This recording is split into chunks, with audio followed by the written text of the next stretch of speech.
Welcome back to the Stronger by Science podcast. I'm Greg. And I'm Lyndsey. And thank you once again for joining us today. And just up here at the top, I would like to express quite a bit of gratitude for the positive response we got to our recent episode on aspartame. But I also want to note that you should not expect that again, definitely anytime soon, probably ever. It was a close to 6-hour long episode, and it almost put us in the grave. And in fact, that was just a hazing ritual. Lyndsey is the new co-host of the show, and just wanted to see if she could tolerate that type of marathon recording session, and she did. So barely, yeah. Just as a little peek behind the scenes, we sat down to record it at like 8:30 or so. Yeah. And we finished PM. Like 8:30 p.m. and we finished at close to 3 a.m. give or take. Not doing that. Took again. one break and maybe about 3 hours in. Yeah. But I do think that it's probably good. With Eric and I previously, we had a rough idea of kind of length of outline to length of episode ratio. And, there's a calibration period just to figure out how that works. Yeah. And I've never done this at all before. Yeah. That was my second podcast episode ever. And I've never been on a podcast before doing this. So I tend to over prepare when I'm not comfortable yet with a medium. And I certainly did that, and I knew I was doing it, and yet I couldn't stop myself. And we ended up with a 6-hour episode. But I feel like I've proven to myself and maybe to the audience that I can do this. and certainly to me as well. I hope to not do that again, though. Yeah, I mean, just being completely transparent, looking at the outline, I thought that we were probably staring down about 3 or 4 hours. Yeah, I thought about 4. Yeah. Like 5.5, 6. Like that honestly surprised me a lot as well. Yeah. But we did it. But yeah, all of which is to say, we certainly appreciate everyone who listened to the whole episode. Yeah. It was a lot of content. I thought it was good content. I did too. It didn't drag. Yeah. But yeah, don't expect an episode of that length again anytime soon. Yeah. I mean, I really appreciate everyone who expressed their support for us, though, because I really thought it would be kind of funny that it was a 6-hour episode and that a couple people would really enjoy that. But I thought we likely had found everyone else's limits and that it was just not going to go over well at all. But the response has been really positive, and I feel really proud of that. I do as well. So, let's move on from that. Lyndsey, what has been on your mind recently? Do you have any recent bright spots? I think we both have the same today. I think we do. And it's Love Island. Love Island, yes. So this is our first summer watching Love Island. Last summer we started the season, but ended up starting it a couple months in, so it just seemed too daunting to catch up. For people who don't know about Love Island, it is a daily show, so there are new episodes coming out every day for an entire summer, so 60 episodes total or something for a season. And 2 episodes some days. Yes. The new actual content from the villa, but also After Sun. Yes, yeah. After Sun and Unseen Bits. But so it was our first summer watching Love Island. We've done it with the Hulu stream instead of doing the VPN. So we're a week behind the UK, which is where it's filmed. And so I think that yesterday or today was the day that the winners were actually crowned. I think it's the 31st. Okay. I think it's Monday. But we're behind. Yeah, and so I'm very nervous about seeing a spoiler. Yeah, the winners will be known when this episode comes out, but we won't know the winners until I believe next Friday. Hopefully. So if we can avoid the spoilers. Yes. So if you are also a Love Island fan and you either watch it in the UK in real time or you use a VPN to watch it, this episode will drop before Lyndsey and I know the winners, so please don't spoil it for us. Please save us. Yeah.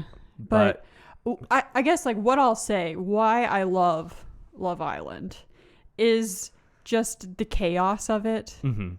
Because it is filmed and released every day, you see things in the show that have happened like maybe 12 hours before, sometimes less than 12 hours before. It's almost in real time. And that just brings like such an interesting element to the show that other reality shows don't have. And there are also people being brought into the show, like new contestants, new islanders, bombshells have entered the villa throughout the season. And those people have been watching the show at home, waiting to come on. And so they know everything that's happened. They know more so than the other people who have been in there and kind of shut off from the whole internet. So it just is this really interesting dynamic. And it's like much more wholesome than I expected it to be. Like when I heard that everyone shares a bedroom, like all of the couples are in one giant bedroom, I was like, oh, that's a little raunchy. But it's not. Like, it's just very sweet. I like it a lot. Yeah, I feel like these British lads and lasses are maybe much more socially adjusted, or just like less nasty than American reality contestants. Maybe so, yeah. But yeah, it's very sweet. It's very cute. Who are your favorite couples in the home stretch? I think Ella and Tyreek should win. I agree. I think they've had the best story throughout. They've had their ups and downs. They're a little bit toxic, but they're in their early 20s. Actually, I think Tyreek is like 26, whatever. They're a little bit toxic, but it's his first like major relationship and they're working stuff out. But those kids like each other so much. And I just hope that the British public sees that. Yeah, I hope so as well. Yeah, they would also be my pick if I had a vote, but I don't, because I think, well, one, we're not watching it in real time, and two, I think you need to have a British phone number to like text in your vote. Oh. Maybe next year we should register a British phone number. If we go even further down this rabbit hole. But yeah, no, I don't know. I also really like Whitney and Jess. Yeah. But I mean, if you're voting for like your favorite or like the strongest couple, I don't think that like the Whitney Locken pairing has quite as much sauce. Yes. They're just a newer couple. Yeah. And Locken isn't as over the top as Tyreek. Yeah. And like I still have questions about how into Jess Sammy is, I know. Honestly. But yeah, whatever. For people who do also watch Love Island, feel free to let us know in the Facebook group or subreddit. Yeah, who are your favorites? Yeah, let us know what you think. And yeah, for people who don't watch Love Island, I think we'll cut it off there, because I'm sure you don't care about any of this. Join us next summer. Yes. All right. So yeah, let's go ahead and get into the episode. But before we do that, just need to go through the standard plugs. First, if you listen to the show, you like the show, go like, rate, and subscribe it, or go like and rate it wherever you listen to podcasts. Click the subscribe button if you haven't already. If you're looking for some excellent coaching to meet your training, nutrition goals, etc., check out the Stronger by Science coaching program. A link to that will be in the show notes. If you're looking for great supplements for cheap, like creatine, for instance, the topic of this episode, check out bulksupplements.com. Use the code SBSPOD at checkout for a 5% discount. If you're looking for a great nutrition app to track supplements like creatine, or more likely just your food, check out Macro Factor. That is our nutrition app. If you're looking for a great research review to stay up to date on all of the relevant research being published, being pumped out these days, check out MASS. That's Monthly Applications in Strength Sports. If you would like to interact with us, like follow the show, join the communities, etc., banter about the episodes, and just... Or Love Island, yeah. Check out the Stronger by Science Facebook group and subreddit. That's reddit.com/r/Stronger by Science, or Stronger by Science community on Facebook. If you'd like breakdowns of new research and studies sent to your inbox every other week on the off week of the podcasts. Subscribe to our newsletter. There will be a link to that in the show notes as well. And that newsletter is primarily just content. We're not going to spam you with a bunch of sales links and whatnot. And finally, I've mentioned this the last couple of episodes, but we're doing audio Q&As on the podcast now. We're going to do that for the first time in this episode. If you'd like to ask a question, record an audio clip that is 60 seconds max and email it to podcast@strongerbyscience.com. And if we like your question, we'll answer it on the show. Nice. All right, let's get into it. So, as you can see by looking at the episode title, this is an episode about creatine and some of the popular myths and misconceptions about creatine. So just as a jumping off point, Lyndsey, what do you know about creatine? Yeah, I think most of what I know has come from just like being around you and then reading content that we have published on Stronger by Science. It's not necessarily something I think I would have sought out if this weren't my business, but I know that it's one of the most well-studied supplements. I think like when I've asked you or like when Eric has talked about it in the past, people always say like the two best supplements for lifters are creatine and caffeine. Like those are the two things that have been studied the most and that have the clearest effective results. Mm-hmm. So I know that. I know that it's particularly good for vegetarians and vegans. Like I've also heard you recommend it to our friends who don't eat meat, because I think creatine is something that omnivores get some of in their diet. And then if you don't eat meat, you're not getting as much. So you can have a better effect of taking creatine than the average omnivore.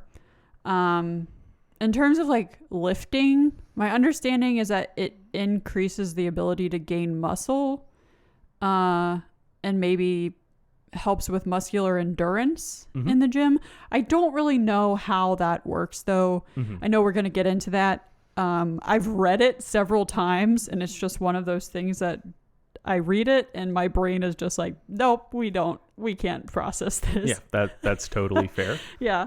I also hear about it from macro factor users all the time in the groups because I think we'll talk about this too, but people say that when they start taking creatine, they retain water quite a bit more. So their scale weight might go up in macro factor and they're afraid of like how that might impact their weight trend or their calorie recommendations. But my understanding is that it can make you bloated for a couple days and then it kind of levels out after that. In terms of negative things I've heard about it, I know we're going to talk about hair loss. That's like the main thing that I hear, and that's mainly just whenever we publish anything about creatine, 60% of the comments are people asking about hair loss. I don't think I would have encountered that anywhere else, because it is primarily men asking about hair loss. I've also heard that it can cause like digestive issues at first. Like some people get diarrhea when they first start taking creatine, and it just causes general tummy troubles for some people.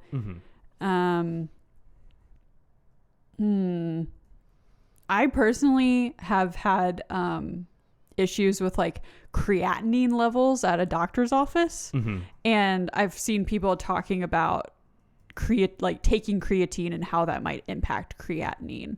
But I think those are two different things, and creatinine levels are just elevated for lifters in general. Yeah. Last thing, this isn't as concrete, but I've also gotten the feeling that a lot of people, particularly people who aren't into lifting, kind of think creatine is a very intense thing, like an intense supplement to take. It's only what the most hardcore people take, and that it's kind of steroid adjacent. Yeah, so I am actually going to talk about that a little bit when going through the history of creatine. Okay. Yeah, so what are that's a lot, honestly. Yeah.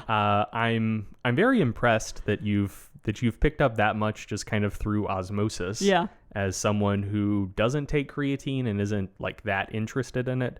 But yeah, if you're swimming in these waters and consuming fitness content, it is hard to avoid just information about creatine just flowing over you. Yeah. What are some myths or misconceptions you've heard about creatine, or at minimum like ideas that you've seen floating around about it that you're not quite sure if they're true or not? Like you mentioned like people saying it's a steroid. Mm-hmm. You mentioned stuff about hair loss, which we're definitely going to get into on the episode. Are there any just other little things along those lines that come to mind for you? I think hair loss is the biggest one. And then like acne and the digestive issues. I've seen some stuff about like it impacting sleep.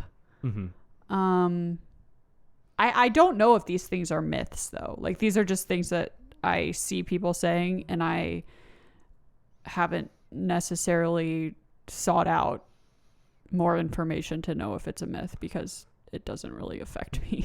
I gotcha. Yeah, that is totally fair. So yeah, let's get into it, I think.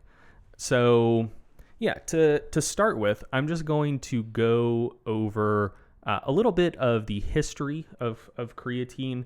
But before I do that, I want to just briefly discuss kind of the purpose of this episode. Okay. So like you mentioned before, anytime we publish stuff about creatine, there are a lot of just very kind of stock common questions and comments we get in response. And there are a lot of like statements I see about creatine that people make very confidently that I think are based on very understandable reasons that aren't quite true. So that's some of the stuff I want to discuss. But yeah, we recently published a research spotlight on creatine, going over a recent meta-analysis looking at the relative impact of creatine on muscle growth. We published that. We got a lot of comments and questions, and that just kind of jogged my brain on a lot of this stuff. Yeah. And said, oh, well, that would make a good podcast episode, and also probably a good research spotlight as well. If you're listening to this, there's a pretty good chance that the research spotlight that hits your inbox next week will be covering a lot of very similar ground. Because, you know, a lot of people like to listen, a lot of people like to read. Give the people what they want in both mediums. Yeah. And a lot of people have this question. Absolutely. So yeah, let's talk about the history a little bit. So creatine was first isolated a long time ago in 1832. And then through the late 1800s and early 1900s, there were feeding experiments on animals suggesting that creatine was absorbed when consumed, and that absorption exceeded excretion, like when they would collect the feces and the urine. So it was being used somehow. Yeah. But the fate of the creatine was controversial. Okay. So some people thought that it was being absorbed and just kind of like used for God knows what. Like who know like it's being stored somewhere in the body as creatine, but we don't know where. We don't really know what it's doing. Other people, like, since it's a nitrogen rich compound, they thought that maybe it was being metabolized and broken down into just general amino acids and kind of used like any other protein would be.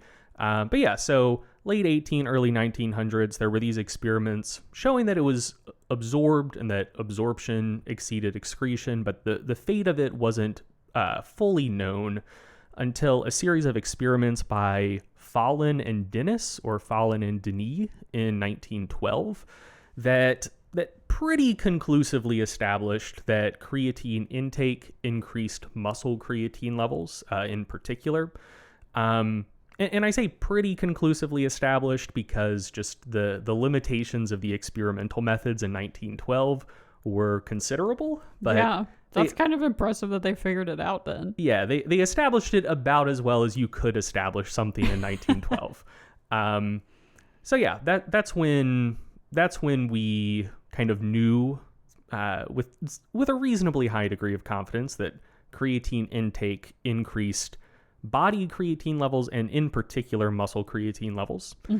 And then phosphocreatine, which just to give like a very, very brief bit of background about how creatine works. I assume a lot of people listening to this know already, but I'm sure some do not.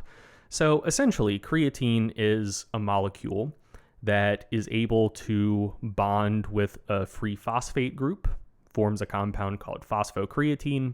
And the most kind of acute way that creatine works during exercise is that you have ATP, that's the energy currency of the cell. You use ATP to power muscle contraction and just all of the various things going on in the muscle during exercise. And you need to replenish that ATP. Like it donates a phosphate and then it becomes ADP, adenosine diphosphate. You need to hook another phosphate back onto it again to make it ATP, adenosine triphosphate again, so it can keep powering muscle contraction. And so there are various ways that you can recycle that ATP. The one with the greatest capacity is oxidative metabolism, just kind of aerobic metabolism, everything that goes on in the mitochondria, powerhouse of the cell, as we all know. But during high intensity exercise, you need faster ways to replenish it if you're going to maintain performance. And so you have anaerobic glycolysis, but you also have the phosphocreatine system. Essentially, you have phosphocreatine in your muscles. It's creatine bound to these free phosphate groups. And when ATP is deplenished by muscle contraction, exercise, whatever, essentially the ADP that results from it can just hook up with the phosphocreatine and say, hey, give me that phosphate. And that's just a one-step chemical reaction. You get a transfer of the phosphate group from the phosphocreatine to the ADP. You get ATP out of it. So like the phosphocreatine basically gives you a reserve of phosphates that can be used to very, very rapidly replenish ATP during exercise, way, way faster than anaerobic glycolysis or oxidative metabolism. And it's still very, very finite. But essentially, if you didn't have any other metabolic way to replenish ATP, let's say just the levels of ATP in your muscle might be able to power like maximum contraction for, 6, 7, 8 seconds, something like that. You add phosphocreatine into the mix, and you can use the phosphates hooked on to those creatine molecules to recycle some of that ATP. Now, instead of like 8 to 10 seconds of maximal contraction, maybe you can push it to 10 to 12. So that's kind of what it does. That was the best explanation that I've read or seen or heard, I guess. Well, thank you so much. That actually makes sense to me now. Cool. So yeah, like that's kind of how creatine works, at least for its effects on exercise performance. So phosphocreatine itself was discovered in 1926. That's like the actual kind of biologically active compound that you can use to recycle ATP. It was discovered in 1926. The discovery was published in 1927. The researchers were Eggleton and Eggleton, I assume brothers, but they actually didn't know what it was at first. So they were doing an experiment in frogs, looking at like trying to quantify phosphate levels, like inorganic and organic phosphate levels in the gastroc of frogs. And they noticed that there was this organic compound with phosphate in it that seemed to be depleted under conditions of fatigue. Basically, you would see decreases in this organic phosphate containing compound and increases in free inorganic phosphate in the calves of these frogs as they fatigued. But they didn't know that it was creatine phosphate. They just knew that it was some organic compound that had phosphate in it. And they called it phosphagen. So have you heard phosphagen at all? Like, is that a word that rings a bell? No, but I like that word. That's fun. It is a cool word. It's a very intuitive word as well. It basically just means like this seems to be a source of a lot of the inorganic phosphates that we see in muscle tissue, like the genesis of it. And sometimes you'll still encounter this word, in part because the first kind of mass market creatine supplement was called phosphagen. And in part because, like, since this was what creatine phosphate or phosphocreatine was first called in the scientific literature, that just stuck with some people. And that energy system that I described previously, using the creatine phosphate to recycle ATP, you'll sometimes hear that referred to as the phosphagen system. So if anyone listening to this has heard phosphagen and they're like, what, where did that come from? If any of you old heads are still using words from the 20s. Or just people, if you did an undergrad in exercise physiology, like you've heard phosphagen. Like, okay. That's interesting. It's a common term.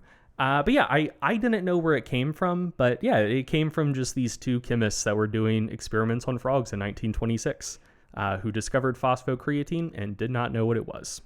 But then later in 1927, another pair of researchers named Fisk and Sabero, kind of discovered the same compound again. Yeah. And they were able to determine that it was creatine phosphate. Like, essentially, when the phosphate group and the creatine dissociated in solution, they isolated, like, the compound that the phosphates had come from, distilled it down, and realized, like, oh, this is creatine. Like, this has been discovered before. We know what it is. So yeah, the phosphagen that Eggleton talked about, it's creatine phosphate. So 1927 is when it was discovered. Nice. But at the time, no one knew the import of that. So phosphocreatine was actually discovered before ATP was. ATP wasn't discovered until 1929. That's wild. Yeah. And also, the purpose of ATP wasn't, it wasn't like fully established until later, but it wasn't even hypothesized until 1941. So these initial discoveries were just by chemists who were trying to figure out ways to isolate and quantify the phosphate or the phosphorus content of tissues. And they just kept running into these pesky organic compounds that contained phosphorus that were where it was difficult to, like, isolate the phosphorus or the phosphate from the organic compounds. Yeah. And so they're like, there's this shit called phosphocreatine. There's this shit called ATP. Like, we don't know what any of it does, but, like, we're just trying to measure the phosphorus here. So yeah, in 1941, the actual purpose of ATP was first hypothesized. It donates its phosphate group. That's an exothermic reaction. The combination of the phosphate group kind of changing the conformation of proteins, and also the energy released being able to catalyze reactions. Like ATP serving as kind of the stock energy currency of a cell. That was first hypothesized in the 40s. So then from 41, when the purpose of ATP was first hypothesized, until the 60s, the purpose of phosphocreatine still wasn't known.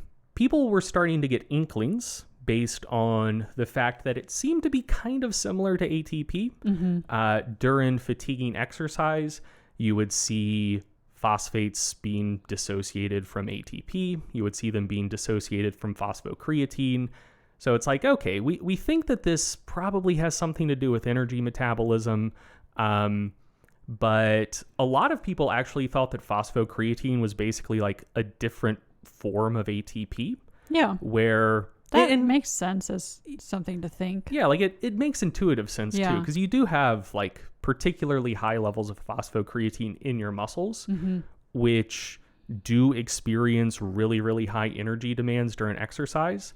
And you also have, like, special versions of other molecules at relatively high levels in muscle tissue that were being discovered around this time as well. So like hemoglobin, that's what carries oxygen in your blood.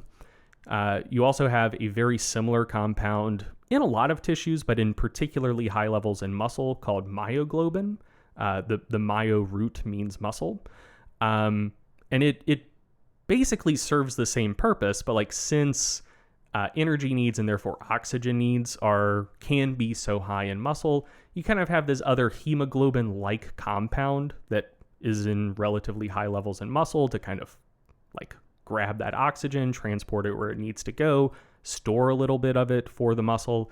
So a lot of people thought phosphocreatine worked similarly. Like, hey, use ATP for energy to power muscle contraction, whatever. The energy demands in skeletal muscle are very spiky. Like they're often very low, but then they're extremely high during exercise. So yeah, it would kind of make sense to have a sort of backup ATP. But then in the 60s, what phosphocreatine actually does was established. Like it's not directly donating its phosphate to, say, like the myosin head to power muscle contraction. It's donating it to the ATP or the ADP to make more ATP. So yeah, like the 60s were when the basic biochemistry of phosphocreatine was fully worked out or worked out close enough to fully worked out. But then there was about a 30-year lag before people started trying to use it for ergogenic purposes. Yeah. And in the era, that kind of makes sense because there wasn't really drug testing in that era. And so the biochemistry was in place for people to maybe hypothesize that, hey, if I took creatine, maybe that's going to increase muscle creatine stores. That's going to give me a way to rephosphorylate ATP a little bit better. Like the pieces were there, but drug testing wasn't really a thing. So it's like, why would I fuck around with that when I can just blast gear, you know? We know that works. Yeah. So around the late 80s was when drug testing, especially like in the Olympics, but in other sports as well, started getting a lot more serious. And that also seems to be around the time people started experimenting with creatine as a supplement to improve performance. And creatine first entered the mainstream in 1992. So, oh, wow. Not a super long time ago. Yeah, it's surprisingly recent. I just say that because that's around the time I was born. I was like, wow, that was just yesterday. Yeah. Very, very, very recent. Like, what was that? Maybe like 20 years ago, give or take? 20, 25? Who knows? But yeah, so there was a British sprinter named Linford Christie who won the 100-meter sprint at the Barcelona Olympics in 92. And so Christie himself already had a history of being a drug cheat. So he had been found to be taking a banned stimulant in the 1988 Seoul Olympics. Okay. And this was also an era when people were pretty sensitive to doping in sports, especially in sprinting, because also in those same 1988 Olympics, that was when Ben Johnson, Canadian sprinter, beat Carl Lewis, American sprinter and long jumper and just all around like monster track and field athlete. Nice. But yeah, Ben Johnson beat Carl Lewis in the 100-meter finals in those Olympics. And then Ben Johnson tested positive for steroids, specifically stanozolol, which I think is Winstrol. Like I think that's what most people call it. Yeah. I'm not totally sure about that. But I think that's what it is. Whatever, it doesn't matter. It's a steroid. Yeah. But yeah, Ben Johnson got popped for gear. So yeah, there were already like suspicions and kind of bad vibes around Linford Christie for his getting caught taking banned stimulants. Lot of kind of concern around drug use in the 100 meters in particular due to the prior Olympics. And then after Linford Christie won the 100-meter finals, it came out that he was taking creatine. Oh, no. And I think this is where the common, just completely wrong misconception that creatine is a steroid comes from. That makes sense. They're like, this is a guy who does steroids, and here he is doing this new thing that we haven't heard about yet that no one else is doing. So well, at the time, Linford Christie hadn't been caught using steroids. It was the previous 100-meter champion Ben Johnson, but like there was the association between steroids and the 100 meters. I see. And Linford Christie was also busted using steroids later in his career. But yeah, like so it was kind of the perfect storm for. This guy wins the 100 meters in a relatively dirty sport in the Olympics. people find out he's taking this thing called creatine, which most people hadn't heard of. Like, it wasn't a common supplement. And so then I think that is kind of the cultural soup from which the idea that creatine is a steroid emerged. But it's also the set of conditions that made it a popular consumer supplement. Yeah. So after the news broke that Linford Christie had been taking creatine, a company called EAS dropped the first consumer creatine product on the market the very next year in 1993, which they called Phosphagen. And the creatine market just kind of exploded after that. Were other supplements popular at this time? Do you know that off the top of your head? Oh, man. There were, I think by the early 90s, there were already some like really disgusting protein supplements on the market. Okay. This was before like the reverse osmosis process for like creatine isolate had gotten good.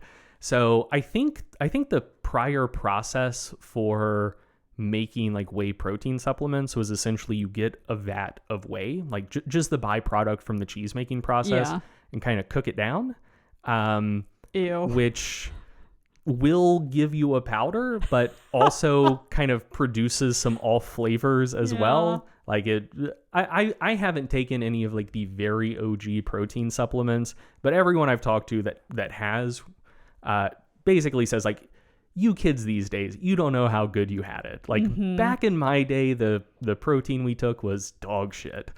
I believe it. Going back even further, people used to take liver tabs, which was basically just like dried desiccated liver that was either pressed into tablets or like powdered and put into capsules. Okay. Which was also a good source of protein and also potentially a dangerously high source of vitamin A. Oh, perfect. But also like iron and a bunch of other micronutrients as well. I know like eating liver is good for you every once in a while. Yeah. But yeah, so that was another like very, very early supplement that people used to take. I don't really know what else was on the market. Like I'm sure people were already using caffeine for ergogenic purposes, but like really the consumer supplement market, like sports supplements, really came into its own around the same time drug testing did. Because again, like, why are you gonna fuck around with like citrulline or beta alanine or creatine when you can just blast gear? You know what I mean? So yeah, like I don't know, like I don't have a full accounting of like the history of the sports supplement market, but my understanding is that it roughly coincided with when drug testing became a lot more common. Yeah. That was kind of what I was assuming. So I just kind of wanted to check that assumption. And it also makes sense why that like creatine as a steroid thing kind of started circulating, is because there just weren't other supplements around at the time. So it's like, well, we know that athletes use one thing, steroids, so this is likely something that has an effect similar to that. Yeah, for sure. But yeah, so that's kind of the history of creatine up to the present day ish. I don't think there have been any like major developments from there. The biochemistry was known. People started doing more research on it for kind of ergogenic purposes. It became like a pretty big consumer product right from the jump, and that gets us to the present day. So yeah, let's get into some of the myths and misconceptions floating around about creatine. One of the common ones is that creatine causes hair loss. I know you've heard about that because you read the comments on our Instagram posts. Have you heard or read anything about the genesis of that idea, like where it comes from? I know that, or my understanding is that it's from a singular study in 2009. Yeah, that is 100% correct. And did you come across anything or anyone discussing what it was about that paper that made people think that creatine might cause hair loss? Yes, let me see if I can remember it exactly. I mean, it was something like the DHT levels that creatine was associated with increased DHT levels, and DHT levels are associated with hair loss, specifically in men. Yeah. So that is the common accounting of it. Okay. The first part is correct, or at least is kind of a correct read of that study. The second part may not be entirely correct. And that's about the DHT causing the increased DHT causing hair loss. DHT levels causing hair loss. Okay. So that's an important bit of nuance. Yeah. That gets completely stripped. Yes. That even the people I've seen pushing back against or like trying to debunk this claim haven't really touched on. Yeah. So yeah, if you're listening to this and you've heard people previously dunk on the claim that creatine causes hair loss, keep listening. Like I think that even most of the folks that try to debunk this claim do miss something that's very big and also very critical about this topic that I'm going to discuss.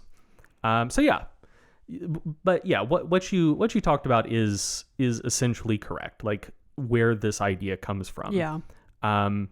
And so just as a little bit of background information on DHT and this topic in general, DHT stands for dihydrotestosterone. It is a metabolite of testosterone proper.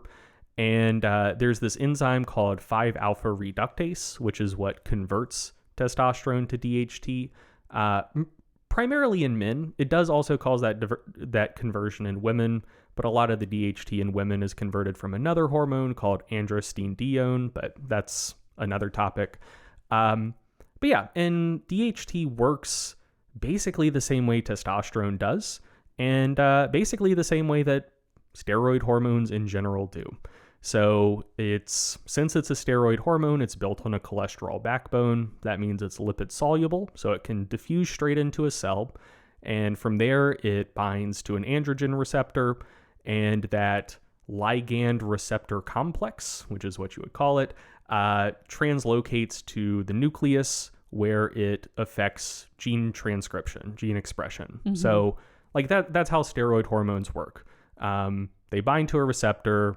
The ligand receptor complex goes to the nucleus. It affects gene transcription. And since DHT binds to the same androgen receptor testosterone does, it has basically the same effects that testosterone would. Like it's going to influence expression of the same genes, cause creation of the same proteins, cause kind of the same changes in cellular biochemistry. Mm-hmm. But DHT has about 5 times greater receptor affinity for the androgen receptor than testosterone does. So it basically has the same effects, but more pronounced kind of per unit of DHT. Mm-hmm. Like 1 gram of DHT would cause similar effects as 1 gram of testosterone, but like 5 times as much of them. Oh, wow. Okay. More or less. Like not exactly, because then you have to talk about like receptor density and like a bunch of other shit. But like it's essentially like super testosterone. Like that's a reasonable way to think about it. And like you mentioned, DHT is implicated in hair loss. In particular, the most common type of hair loss, which is called androgenic alopecia, used to be called male pattern baldness.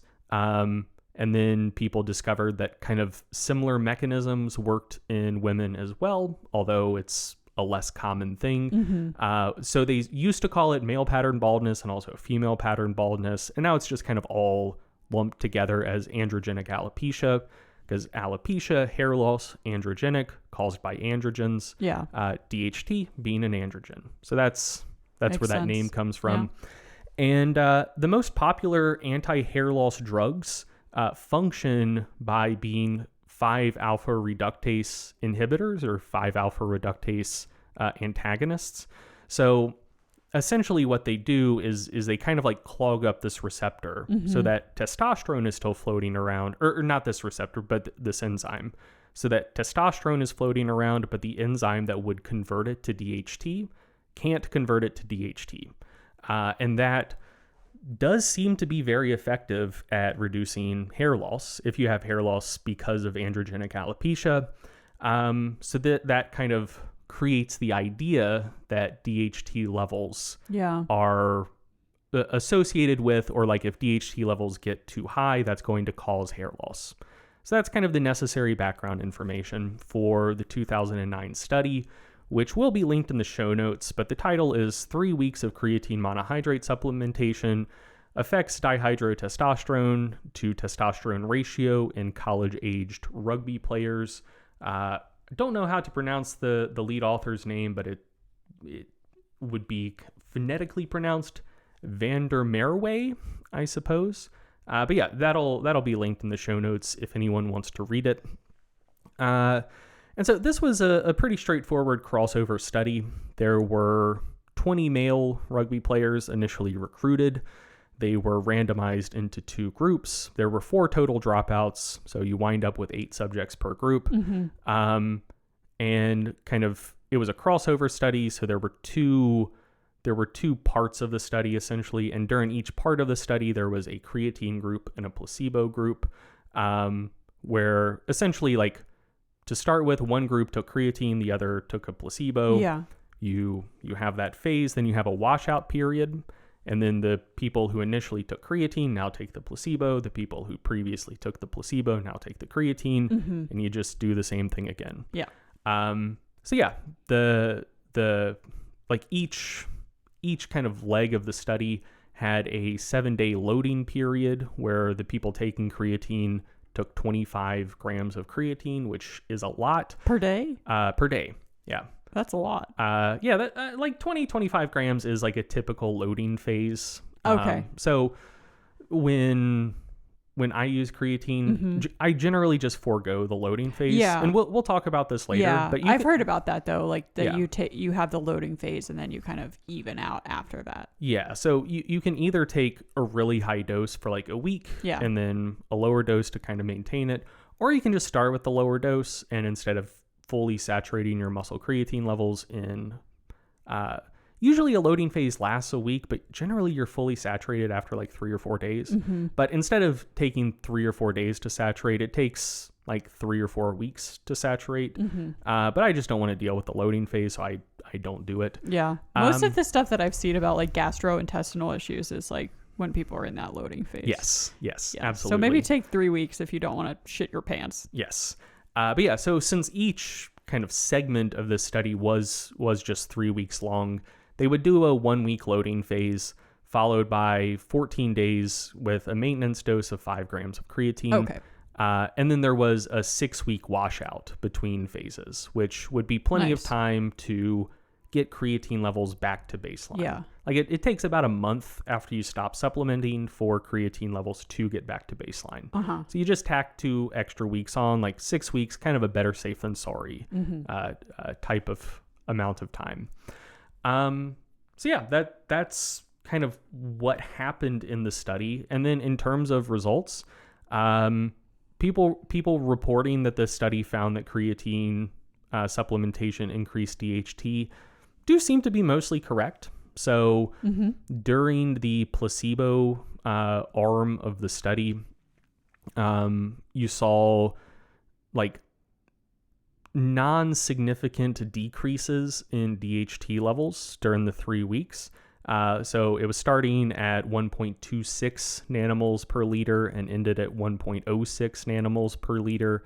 But given the kind of typical amount of variability, that wasn't a statistically significant change. In the creatine condition, they were starting at 0.98 nanomoles per liter, got up to 1.53 after the loading phase and ended at 1.38 nanomoles per liter. So there was kind of a general trend towards increasing, and the magnitude of the increase was statistically significant, and the different effects between arms were statistically significant as well. So yeah, that's broadly what the study found. Like it did suggest that creatine supplementation might increase blood DHT levels. But there are a couple things to note about that. The first is that at all time points, DHT levels were comfortably within the normal range. So the lowest measurement at any point in time was kind of the creatine arm pre-study, which was at 0.98 nanomoles per liter. The highest observed at any point was after the loading phase in the creatine condition. It was 1.53 nanomoles per liter. And the reference range for DHT levels, like you can find different ranges from different sources, but for men, what you tend to see is somewhere around 0.5 to 2.5 nanomoles per liter. We'll link a source in the show notes that specifically like gives a reference range of 0.47 to 2.65 nanomoles per liter. But you can see like slightly different reference ranges from different sources. But I haven't seen one where the bottom end of the reference range was above 0.98 or the top end of the reference range was below 1.53. Like the values observed, we're not seeing like huge noteworthy changes in DHT levels. Like it's all just fluctuations within the normal range you would expect to see. What exactly does reference range mean? So when you go to the doctor and you get blood work done, and say you look at your, I don't know, like blood urea nitrogen levels, like BUN, if you see that on your blood test, there will be a number next to your test result. And then there will be a range on the right side of the sheet that shows the reference range for it, which is just kind of like what you normally observe in healthy people. Okay. Where if your levels of whatever are below that reference range, that suggests that like, hey, we know that most people like this particular metabolite or biomarker is within this range. So if you're like comfortably below the bottom of that range, maybe there's something going on causing this biomarker to be below the range. Or if it's way above the range, maybe there's something nefarious going on to make it be above the range. But yeah, the reference range is just kind of like, what are the values we typically see in healthy people? Okay. But yeah, so DHT levels were within the reference range in both conditions at all time points. So one, even if we did confidently say that creatine increased DHT levels, you wouldn't expect it to do anything particularly interesting unless it was increasing DHT levels above the top end of that reference range, typically. Second is that these results could just be the result of kind of statistical noise and normal variation. Yeah. So DHT concentrations in serum within a single individual can vary within about a twofold range. So, you know, someone who goes in and gets their DHT levels checked and it's 1 nanomole per liter today, maybe they go back in 3 days and it's 2 nanomoles per liter. And their kind of typical level, if you measured them every day for a month, would average out at 1.5. Like that's kind of the range you tend to see. Interesting. And so like if this was a study with like 100 subjects, those sorts of things like typical just day-to-day variation, that we could be quite confident that it would all just come out in the wash. Yeah. And so group level changes we see over time are probably indicative of actual group level changes. In a study with just 16 subjects that completed it, that might be a small enough subject number, and the variation in DHT levels within individuals might be large enough that we would see these results just purely by chance. Yeah. Like that's not outside the realm of possibility. And then also the finding that that creatine increased DHT levels, like it could also just be kind of chance variation just from like a weirdly low baseline number. So like day 0 for both arms, like the pre-supplementation measurements in theory should have been the same between the creatine condition and the placebo condition. But it wasn't. It was like 1.26 with placebo and 0.98 with creatine. And where creatine wound up, 1.38, that's not too different from baseline and placebo, which was 1.26. So yeah, like the finding of the changes over time in the creatine group might just kind of be an artifact of them starting with exceptionally low DHT levels compared to a lot of the other measurements for reasons that no one knows. So it might also be like a little bit of smoke and mirrors. And so, yeah, those are the typical criticisms you'll hear people throw out when discussing this study, when trying to throw water on the idea that creatine causes hair loss. Like the changes in DHT we're seeing here aren't scary. Like it's staying within the reference ranges, relatively small sample size, lower baseline measures in the creatine condition. Like, Yeah. and so, like just don't worry about it. Like that is kind of where the research criticism here ends. But we can go multiple steps deeper, which is that this finding is almost entirely, or maybe completely entirely, irrelevant to hair loss. So, you want to talk about that? Yeah. Okay, so the study in rugby players that everyone cites saying, creatine increases DHT levels, DHT causes hair loss, creatine's going to cause hair loss, very scary. It was measuring serum DHT levels, so DHT levels in the blood. And blood levels of DHT mean not a goddamn thing when it comes to hair loss. Okay. So that was something I was going to ask. Yeah. Yes. So there's going to be a lot of research linked here in the show notes for people who really want to get into this. But I just pulled out a quote from a 2018 review titled Androgens and Androgen Receptor Action in Skin and Hair Follicles that kind of sets the stage for this segment. That quote is, "As no correlation between pattern of baldness and serum androgen has been found, the pathogenic action of androgens is likely to be mediated through the intracellular signaling of hair follicle target cells." So did that make sense to you? No. Okay, so it will in a little bit. Okay, great. The basic takeaway is that circulating blood levels of DHT aren't what cause baldness. Okay. So there have been studies that have looked at like people with androgenic alopecia, people without it, looking at correlations between testosterone levels and DHT levels and likelihood of baldness or rate of progression of androgenic alopecia or all of these things, or just group comparisons. Like you take some people who are bald, some people who aren't bald, and just look, like, do these people have different blood levels of these androgens? Yeah. They don't. So the reference range, like in terms of what that means for baldness, like doesn't actually mean anything. Right. So so it doesn't matter that it was within the reference range. Like that's a tidy thing for people trying to explain this with the assumption that DHT might cause hair loss. But like, even if they found levels above that reference range, like that wouldn't actually indicate anything. Probably. Okay. Like, so most of the DHT in your blood is DHT that was generated in peripheral tissues that then didn't end up getting metabolized in those tissues, so it does get into the blood. So like, if you did see like a 5-fold increase in DHT levels when people took creatine, that might suggest that you're seeing like pretty big differences or pretty big changes in peripheral DHT metabolism. Yeah. So the fact that it was still within the reference range, I think, is still like noteworthy and somewhat important. But yeah, like it also, like, the serum levels just don't seem to be particularly relevant. Okay.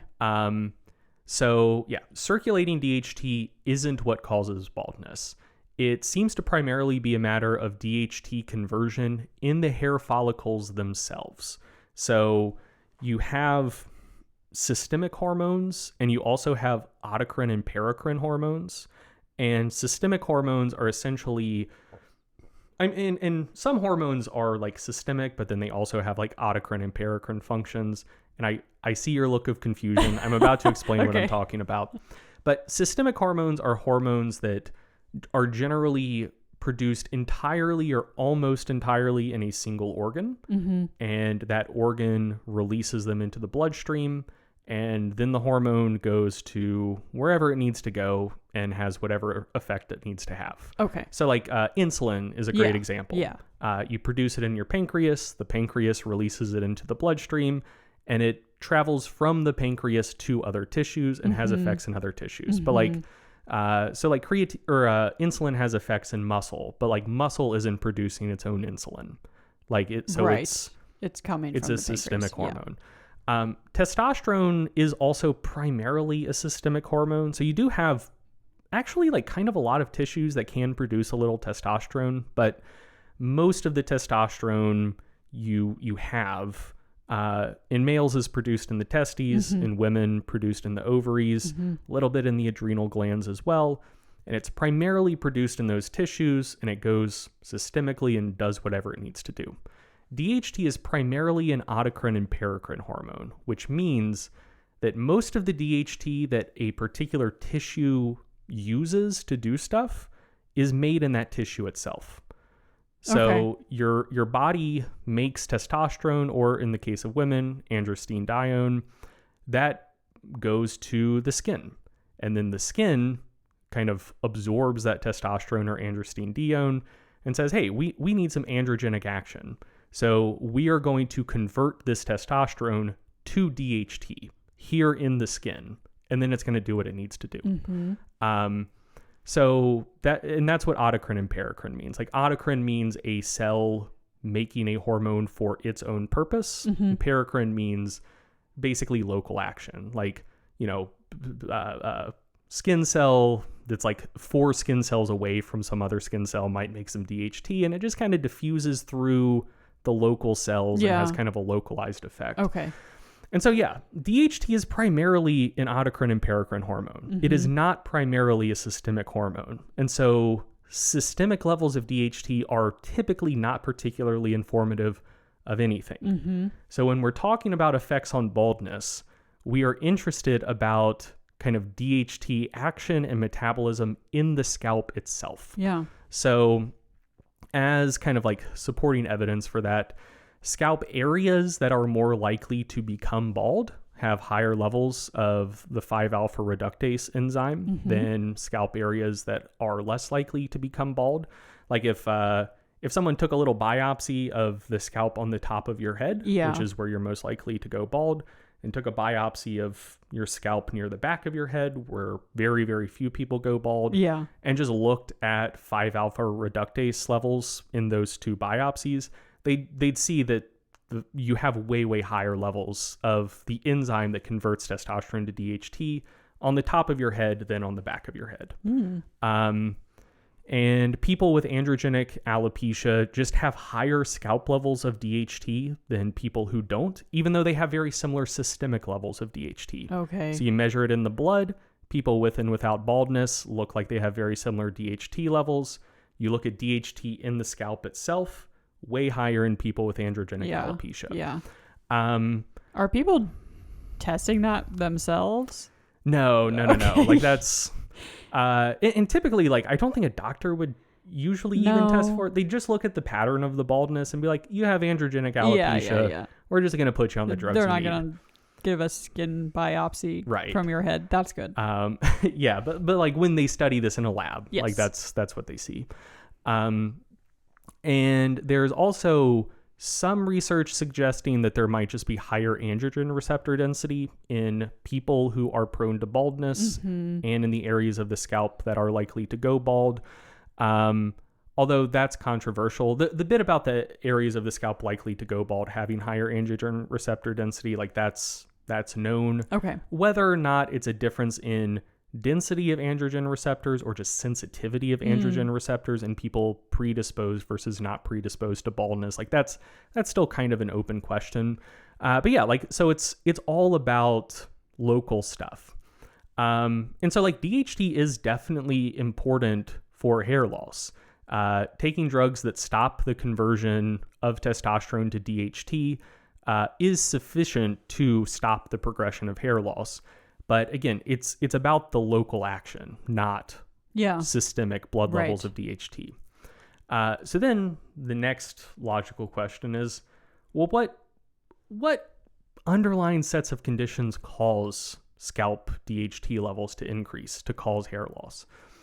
And there's surprisingly, like, with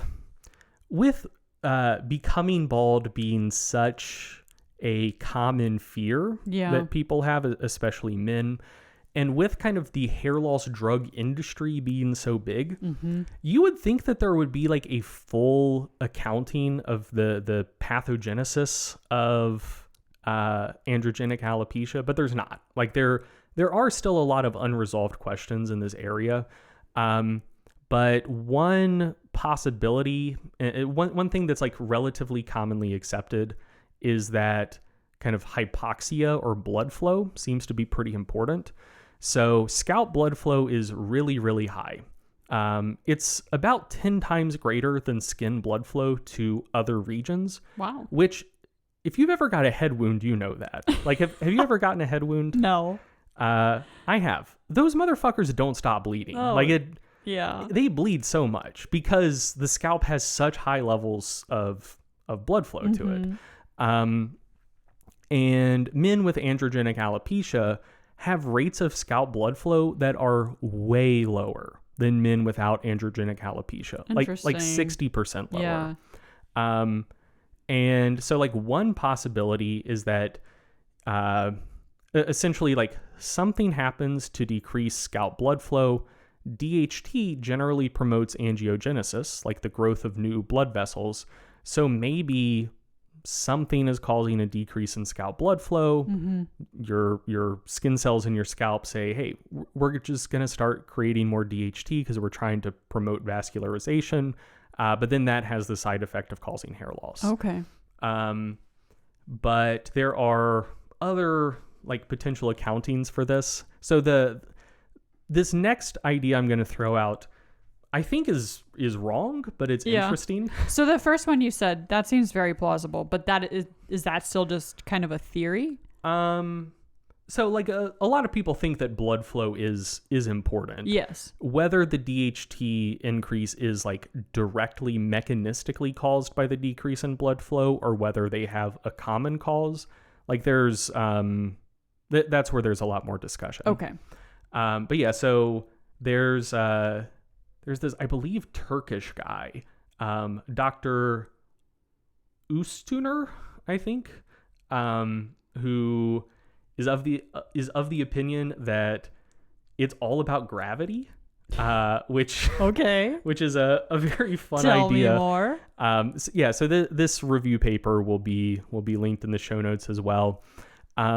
But yeah, so he proposes that what actually causes hair loss is a feedback loop caused by gravity and the thinning of the subcutaneous fat layer on the top of the head. So essentially, like one thing that's noteworthy about male pattern baldness, androgenic alopecia, is that it really is just like the top of the head that goes bald. Yes. Like the sides of the head, back of the head, mostly keeps the hair. Yes. And so when you think about how gravity would act, it's pulling straight down. And so that is technically creating, and it's acting on all tissues. So it is technically pulling the skin on the top of your head down into your scalp. Whereas the skin on the side of your head, it's maybe like creating a shearing force against your scalp, but it's not like directly pushing it into your scalp. Does that make sense? Yes. And so, I mean, kind of. Okay. But yeah, so he thinks your explanation makes sense. The theory is interesting. Oh man, this is a really fun paper. Like there's fun little drawings of like of heads of heads and how gravity would act on like different regions of the head. And he's like, yeah, we see that like right where you would get that cutoff of gravity pushing stuff down onto the top of the head versus not, like that's what circumscribes the area that goes bald. Yeah. Like, which okay. I think that it's a matter of mistaken correlation, but I see where he's coming from. Yeah. So yeah, he essentially proposes that. Okay, so another little bit of background information. Okay. There's this thing when you read research in this area that people will refer to as the DHT paradox. The DHT paradox is that some hair on your body doesn't seem to be particularly sensitive to DHT at all. Right. So like your eyebrows or your eyelashes or hair on the sides and back of your head doesn't really seem to be influenced by DHT levels. Other hair does. So for men, like facial hair, the hair follicles that create facial hair are very sensitive to DHT. If you never produce DHT, like if you were castrated, for instance, you don't grow a beard and mustache. Yeah. Also, like body hair, armpit hair, pubic hair, those hair follicles are sensitive to DHT as well. And the hair on the top of your head, also sensitive to DHT. Okay. And in most parts of your body where you have hair that's sensitive to DHT, it's net anabolic. Like it causes hair to grow where it didn't previously, like in the Right. case of facial hair. Yeah. I mean, like you have the follicles, but like they're producing like little baby white hairs. Yeah. So like big, thick facial hairs. Or like body hair, pubic hair, whatever. Like it's pro-anabolic. It makes, like it activates these follicles and makes them grow bigger, thicker hair than they did previously. Nice. Whereas on the top of the head, it seems to be net catabolic. Yeah. Like the way that like the baldness actually progresses with androgenic alopecia is through a process of hair minimization. I think that's what they call it. Like just thinning. Well, basically, like the hair follicle itself gets smaller and smaller and smaller over time. Yeah. The hairs themselves get finer and finer and finer over time. And eventually the hair follicle just gets so small that no hairs can't poke out of it anymore. So yeah. Interesting. And so it causes most androgen sensitive hair follicles to get bigger, like it's net anabolic. Whereas top of the head, it causes those androgen sensitive follicles to get smaller. It's net catabolic. Yeah. And you're not like losing your beard when you get old. Correct. Yeah. So yeah, you'll often see this referred to as the androgen paradox or the DHT paradox. And this guy is proposing that it's not a paradox at all. Okay. In fact, DHT is still pro-anabolic for the androgen-sensitive follicles on the top of the head, like it is for facial hair and body hair. But the problem is, as the subcutaneous layer of fat gets thinner, there's essentially more pressure between the follicle itself and like your skull. And the fat is getting thinner because of gravity, right? The fat, well, gravity, age, what like in this theory is he saying and the gravity? DHT itself. Okay. But yeah, so as the subcutaneous fat layer gets thinner, there's less kind of soft tissue for the hair follicle to grow down into. Okay. So DHT production increases to promote follicle growth, so they can kind of like have a bit more biochemical push behind them to grow down far enough so that they can grow full hairs. But DHT and androgens in general tend to promote thinning of subcutaneous fat layers. So it's like basically the DHT is trying to trying to fix the problem by helping these hair follicles grow down and get large enough. But it's also exacerbating the problem by thinning that subcutaneous fat layer even more, which then makes the deleterious effects of gravity, putting pressure on the follicles magnified, and it's basically a positive feedback loop. Okay. Anyway, I think that's completely wrong. But it is Props to him though for his theory. Yeah, it's a fun creative. idea. Yeah. It's a fun idea. The biggest issue with it is that like the DHT paradox isn't like really that much of a paradox anymore. Like it used to be, but now we have at least like a slightly better, though still not full, kind of mechanistic metabolic accounting of why DHT is net anabolic in some follicles and net catabolic in others. So this comes from in vitro studies primarily, where they'll take like follicle cells from like the top of the head versus the back of the head, and just culture them in a petri dish, and then expose them to DHT and see, hey, what happens? Do you get bigger? Do you get smaller? What hormones do you release in response to this DHT? And what they find is that for follicles from the top of the head, when you expose them to DHT in a petri dish, they tend to get smaller, and you get suppressed growth of co-cultured keratinocytes, which are like the cells that actually make the hair. And for like beard hairs that are cultured and then exposed to DHT, you do see enhanced growth and also enhanced growth of co-cultured keratinocytes. It's like it is actually having like net different effects. Yeah. And it seems to be largely as a result of like the secondary hormones that are released in response to DHT. So in in the beard hairs, for instance, you get an increase in IGF-1 levels, which is kind of a net anabolic hormone. Does a lot of growth related stuff. Yeah. Whereas for follicle cells taken from the top of the head, you see an increase in something called transforming growth factor 1 beta, which seems to be what's kind of telling the keratinocytes like, hey, don't grow quite as much. So yeah, essentially you just get like different secondary hormones being released in response to DHT. So yeah, his whole idea is based upon the idea that like DHT does still promote follicle growth at the top of the head, but it doesn't. But I do think that like we shouldn't fully throw the baby out with the bathwater. Like it is possible that the thinning of the subcutaneous fat layer is still relevant. Yeah. One of the reasons I say that is that like you do see a thinning of subcutaneous fat with age, and you also see an increase in balding with age. And you also see a decrease in androgen levels and like DHT conversion with age. Yep. So it could just be that like, maybe the DHT levels in part cause hair loss by contributing to thinning of the subcutaneous fat layer, but like a lot of the other parts of his theory don't seem to be particularly well supported.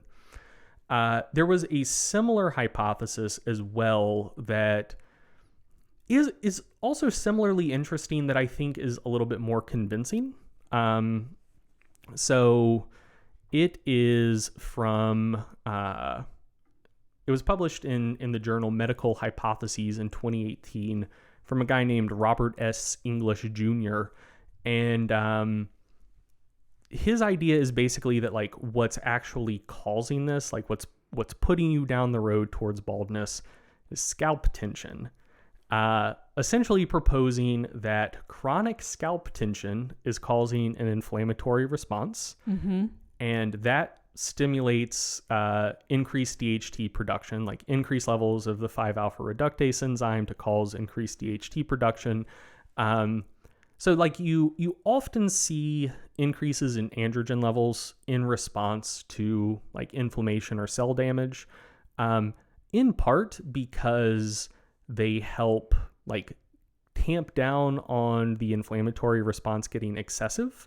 So androgens tend to have like weak to moderate immunosuppressant effects, which is one reason why like men tend to get sick a little bit more frequently than women do. And they also generally promote anabolism or anabolism. So like if a cell has been damaged, you kind of need something saying like, hey, let's increase protein synthesis to like repair this damage, like build new proteins to replace the ones that have been damaged. So like you often see increases in androgen levels as part of the response to inflammation. So he's proposing that chronic scalp tension increases in inflammation. That is what causes the DHT production. And then the DHT promotes thickening of the dermal sheath, perifollicular fibrosis, and calcification of the blood vessels of the scalp, leading to the decreases in blood flow. And those, in addition to kind of like the direct actions of DHT on the follicles themselves, like that's what ultimately results in hair loss. And there's a bit of incidental support for this, which is that, and I didn't know this before digging into this body of research. Did you know Botox is being studied as a treatment for hair loss? No, that's cool though. It is, and it actually seems to work pretty well.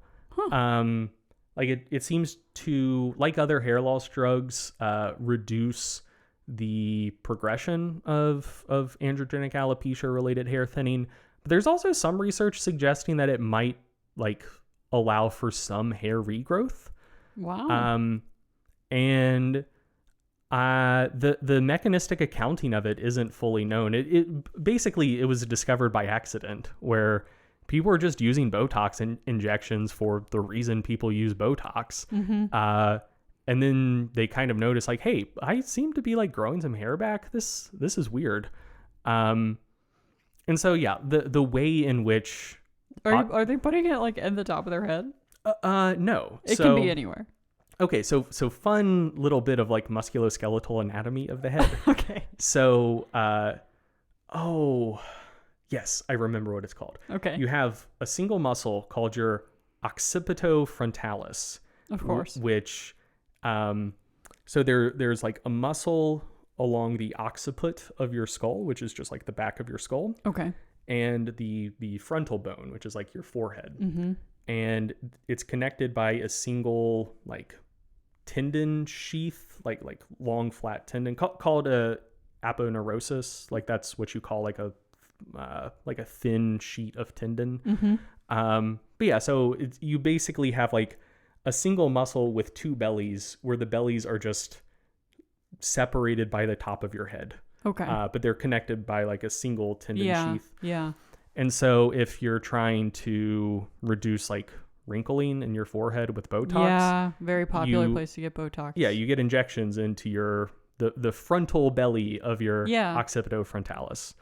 But yeah, so that would also reduce scalp tension a little bit. Uh-huh. And so that might be how it promotes hair regrowth, if like the reduction in scalp tension causes a reduction in DHT levels because you have less of that inflammatory response. Anyway, I thought that was a very interesting idea as well. Yeah. But effectively, all of these hypotheses, I think, do help explain kind of the age-related paradox as well. Mm-hmm. So like I mentioned before, and like anyone can observe, androgenic alopecia progresses with age. Like old people have less hair than younger people do. Yes, on average in general.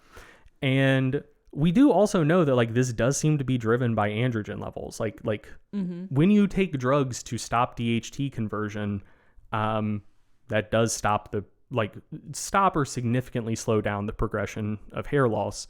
But like with age, you do get decreases in circulating androgen levels, and you get decreases in DHT conversion.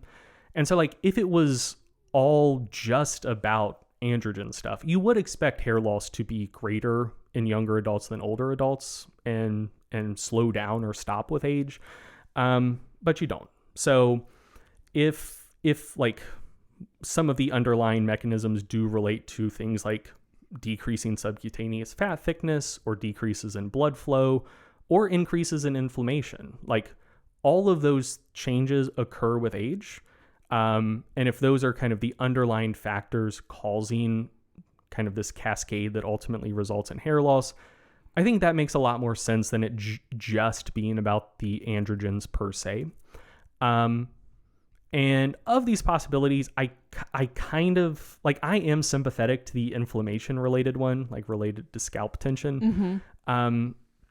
Because like another thing that we observe is that obesity and metabolic syndrome are also risk factors for androgenic alopecia. So people with like insulin resistance, obesity, metabolic syndrome tend to have a higher prevalence of androgenic alopecia, a younger age of onset, and an increasing like progression of severity of androgenic alopecia. And of note, like generally those things are associated with lower testosterone levels. But they're also associated with increased inflammation and like decreases in blood flow, but also increases in subcutaneous fat thickness, right? Which kind of throws even more water on the Turkish guy's idea. But yeah, so I think that something related to blood flow or inflammation like does seem pretty plausible as kind of what kicks this whole process off. Okay. But even independent of that, it does seem to be more intrinsic than anything else. Like there's strong heritability, like identical twins, if one goes bald, the other one's probably going to. It seems to run in the family, as it were. And there have also been like studies finding associations between like genetic differences in androgen receptor polymorphisms and risk of baldness. So like it does seem to be like mostly genetic, even independent of all of these other mechanisms. Like, you know, maybe your mom and dad just have occipitofrontalis muscles that like predispose the top of your head to getting inflamed. And like whatever, like it is what it is. Yeah. And so yeah, like even if like in the worst case scenario, creatine causes hair loss, it's probably not really even causing hair loss. Like if you are going to lose your hair anyways, like it might just make you start losing your hair a little bit sooner or a little bit faster than you would have otherwise. Right. Like only about 15% of men have little to no baldness by the age of 70. So like it's coming for all of us, or the vast majority of us. And so like, yeah, the smug whatever. 75-year-olds with a full head of hair well, are rare. I mean, we're getting more of them because like the hair loss drugs, they started like early to mid 90s. And so like if one of the things that I often notice and a lot of people remark upon when watching old media is just like how much older everyone looks. Yeah. And I think like Seinfeld. Yeah. Like yeah. I think a lot of that's Botox. I think a lot of it's plastic surgery, but also like you just see way more bald guys in the 80s than you do currently. And yeah, that's because like finasteride, I think launched in 94, like sometime in the mid 90s. Mm-hmm. But yeah, so people just take hair loss drugs now. Yeah. It's very popular. Yeah. I mean, you see advertisements for them everywhere all the time. Yes, absolutely. So you know what I'm laughing about. Yeah, let's just talk about it. Hims and Hers commercials. Oh my God. Do you want to just like, I feel like I've been talking a lot. Do you want to talk about these just godforsaken commercials a little bit? Sure. I mean, I don't think this is particularly useful, but it is funny. So we get a lot of commercials for the company's Hims and Hers when we're watching Hulu shows. And so basically it's like, there are a lot of companies like this where you can kind of fill out an online quiz or like answer some questions and you get a prescription from a doctor. It's all online, so it makes it really easy to get prescriptions for different drugs. It's like extremely low touch telemedicine. Yes, and then it gets shipped to your house. I think they got really, really popular during COVID, which makes sense because people didn't want to leave their house, but they still had needs for medication. And now like these companies have just blown up.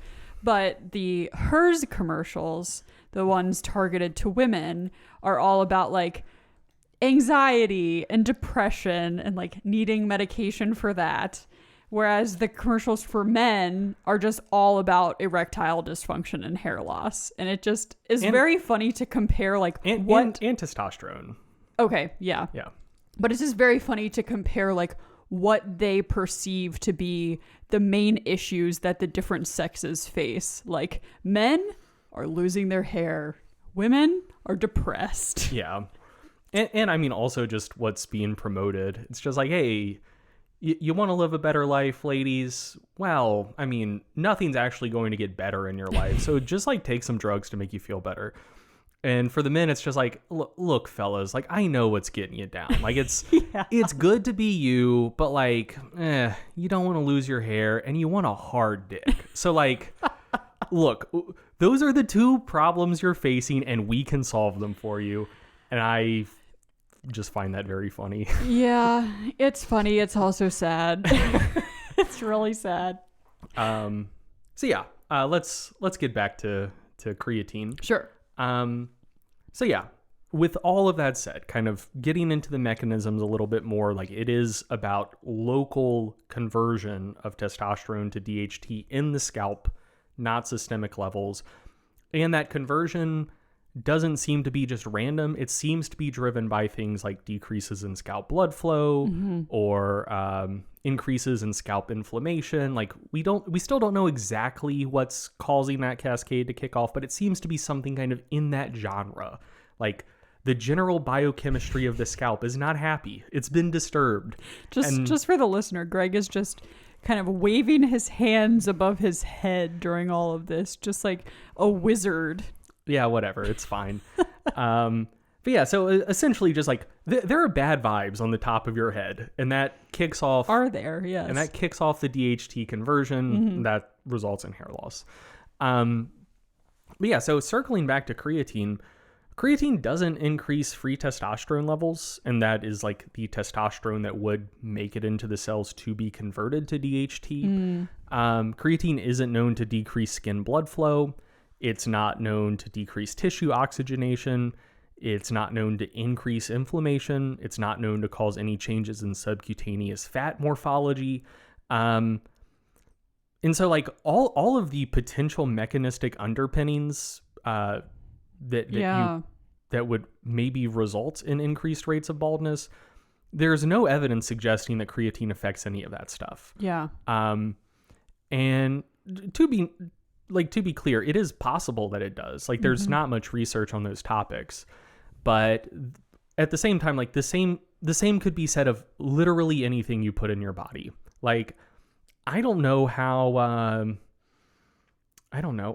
rice, like eating rice affects scalp inflammation or skin blood flow. Like, that's just not a common thing to look into for just effects of random substances you might ingest. So yeah, like we don't know that creatine doesn't have those effects, but there's also no evidence suggesting that it does have those effects.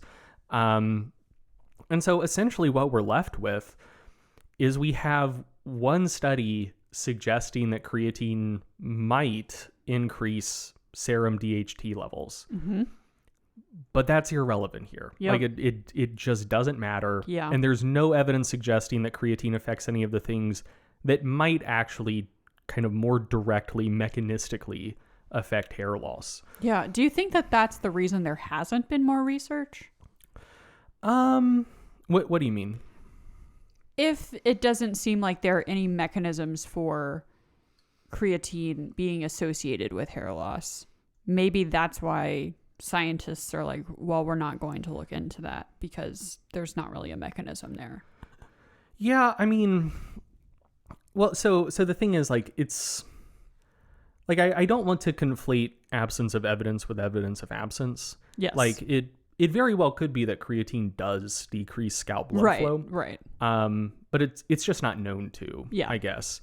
And I think more than anything, the issue is funding. Because like, you know, any like, so there are basically two ways you could run a study to look at the effects of creatine on balding or whatever. You could either do a version of a study that's going to be relatively expensive because you could use a kind of small sample size, but you're going to have to do a lot of biochemistry, and like all of the chemicals and equipment and shit that you need to do that tend to be quite expensive. Right. Or you could do a study that's going to be quite expensive because you need to recruit a large sample, supply them creatine, and observe them for like 2-3 years, like a long enough period of time to see, Baldness. like directly observe, do we see changes in balding rates? And so like you would need like, so that like there's going to be a pretty penny involved in running one of those studies. And I'm sure there are researchers interested in it, but like, where's the funding going to come from? Like they're probably not going to just like directly pull that money from departmental funds. Cause like that is probably a relatively low priority. You're certainly not going to get like government funding for it. Cause like they don't care, you know? Why would they? And then with like a supplement company, I also don't see why they would want to fund that, because the thing is, the first study suggesting that it might increase serum DHT levels in rugby players, it was, I believe, like an independent study. I don't think it got industry funding, although I should check that, but I don't believe it did. So if you're a supplement company and you want to fund a study, you're going to have one of two results. Either one, you see the increase in DHT again, which might be bad for product sales, or you don't see the increase in DHT, but then people say like, well, this was industry funded. So like we're going to trust the first study. Yeah. So yeah. And also like, I don't know. I feel like there's very little overlap between the folks who could actually do like the really, really nitty gritty stuff that would be necessary to look into like scalp blood flow or like taking biopsies of the scalp to look at like directly look at local levels of 5-alpha reductase or DHT levels or androgen receptor density, and people who care about creatine, you know? Yeah. So yeah, there just hasn't been follow-up work looking at this. Yeah. But yeah, so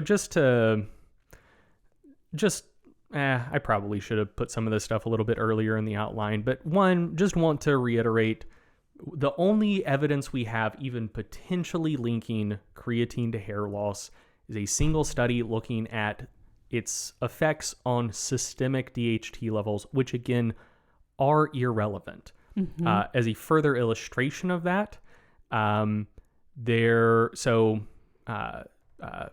you would take drugs that are kind of similar to hair loss drugs mm-hmm. if you have benign prostate growth, because, well, you wouldn't, but I potentially would, because DHT promotes prostate growth. But just as like further evidence that DHT's actions do seem to be like mostly autocrine and paracrine, not systemic. I'm going to link a study in the show notes looking at the effects of transdermal DHT treatment for 2 years on prostate growth. So basically like rubbing, or I think it was a patch, just like that would allow DHT to diffuse through the skin. Mm-hmm. So like men in the study used transdermal DHT for 2 years, and it was enough DHT to increase their blood DHT levels tenfold, and it had no effect on prostate growth. Damn. Like the DHT causing prostate growth is DHT produced in the prostate. Right. Much like the DHT causing hair loss is DHT produced in the scalp. So I mean that just about does it. A lot of stuff there. All of which is to say, like, we can't confidently say that creatine doesn't cause hair loss. But again, the same can be said for nearly anything mm-hmm. you put in your body.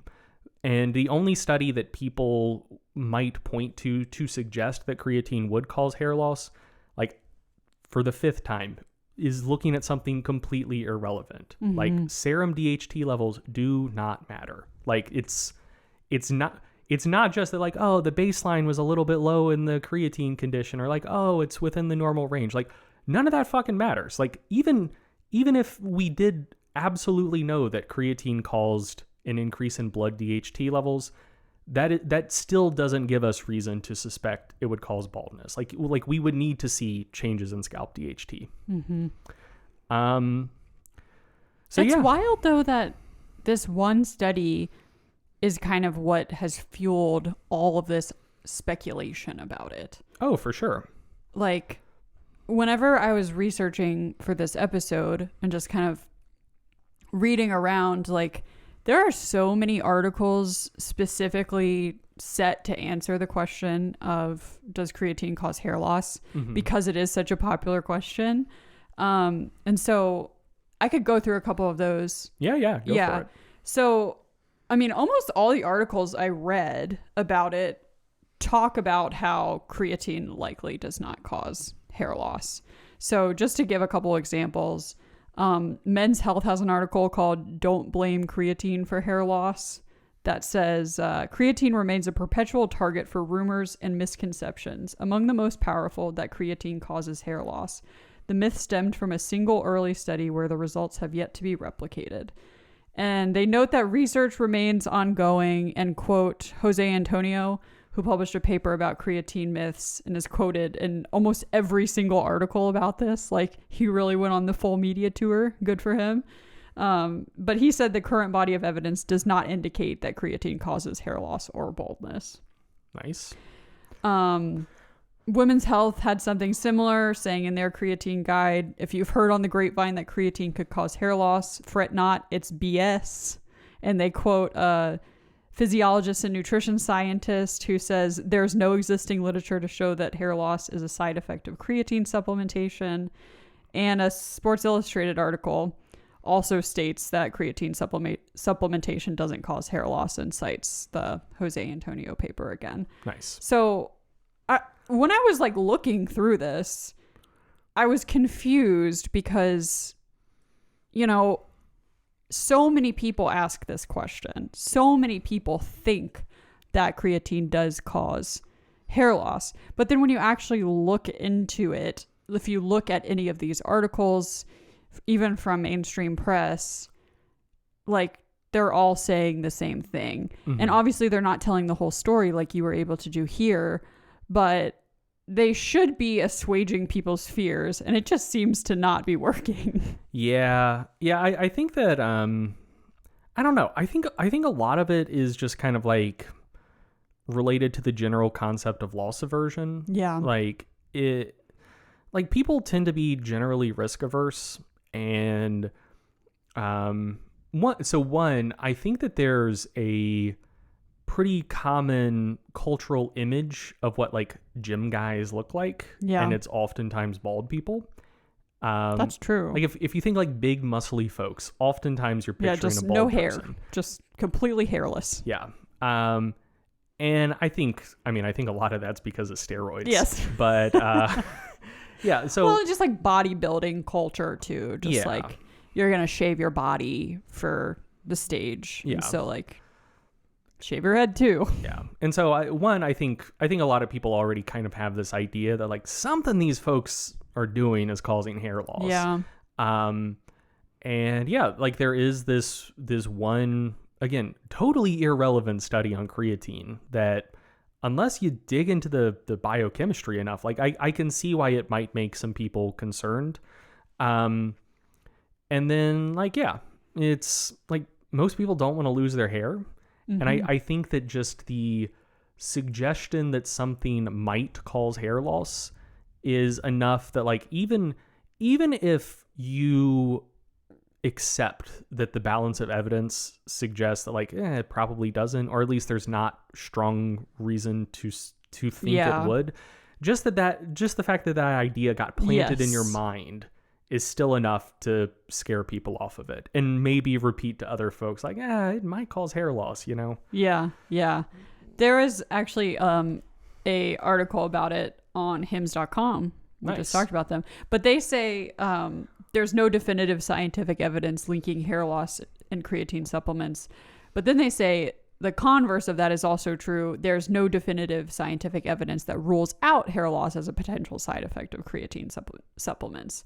So I think that that's like... Which is also true. It's true. Yeah. But I think that that's what people get really hung up on. Yeah. And that's why, like, when they see anecdotes, and there are so many anecdotes on, like, Reddit, and I, like, even went through all the old, like, bodybuilding.com forums, like, looking for when people were talking about creatine and hair loss, and they've been doing that since this study came out. Mm-hmm.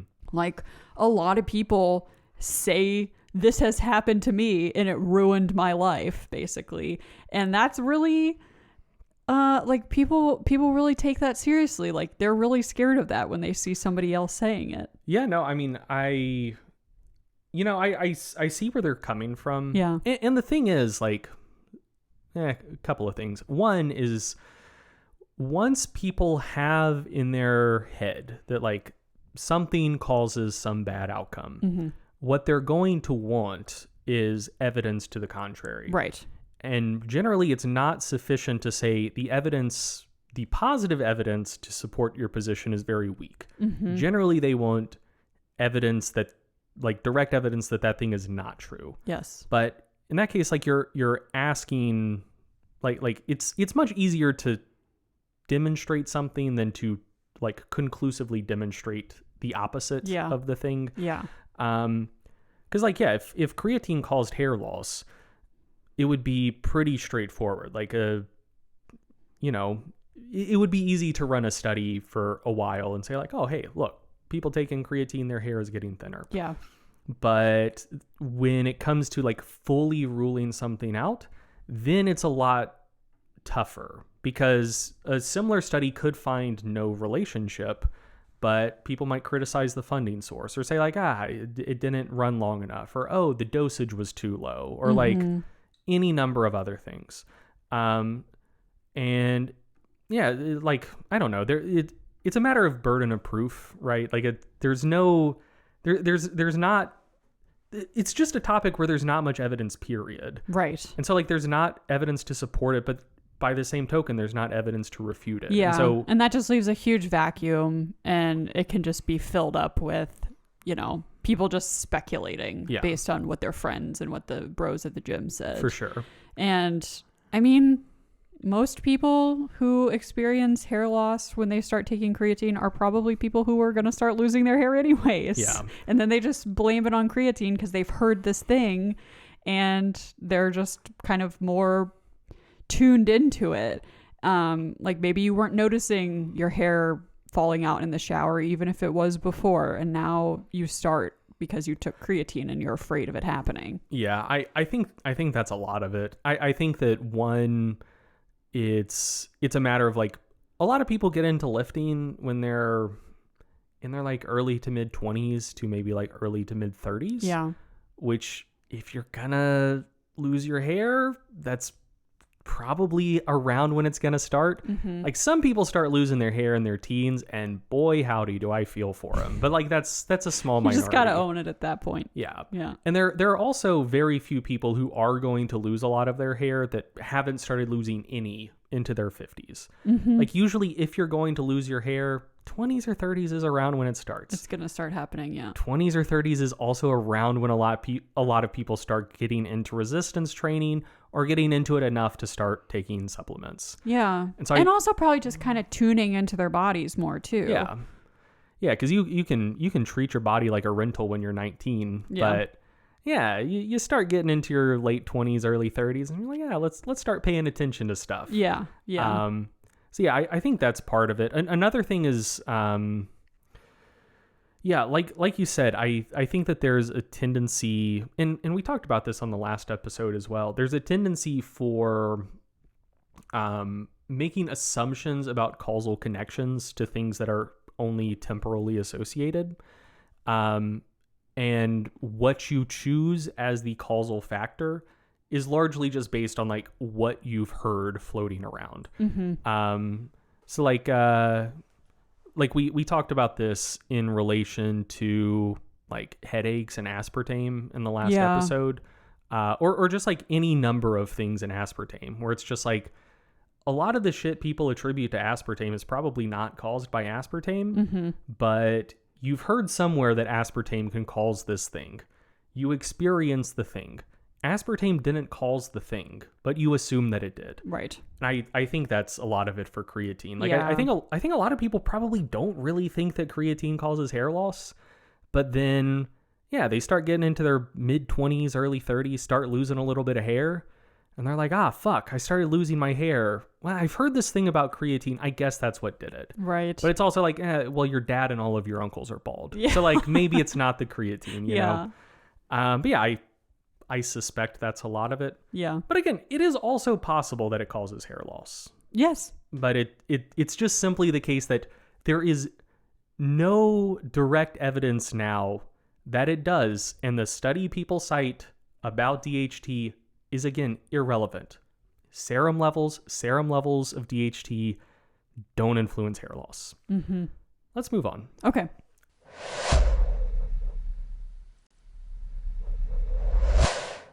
Okay, so next, let's see. So the next thing I'm going to talk about, I figure I should ask you about this before I actually bring up the topic. Okay.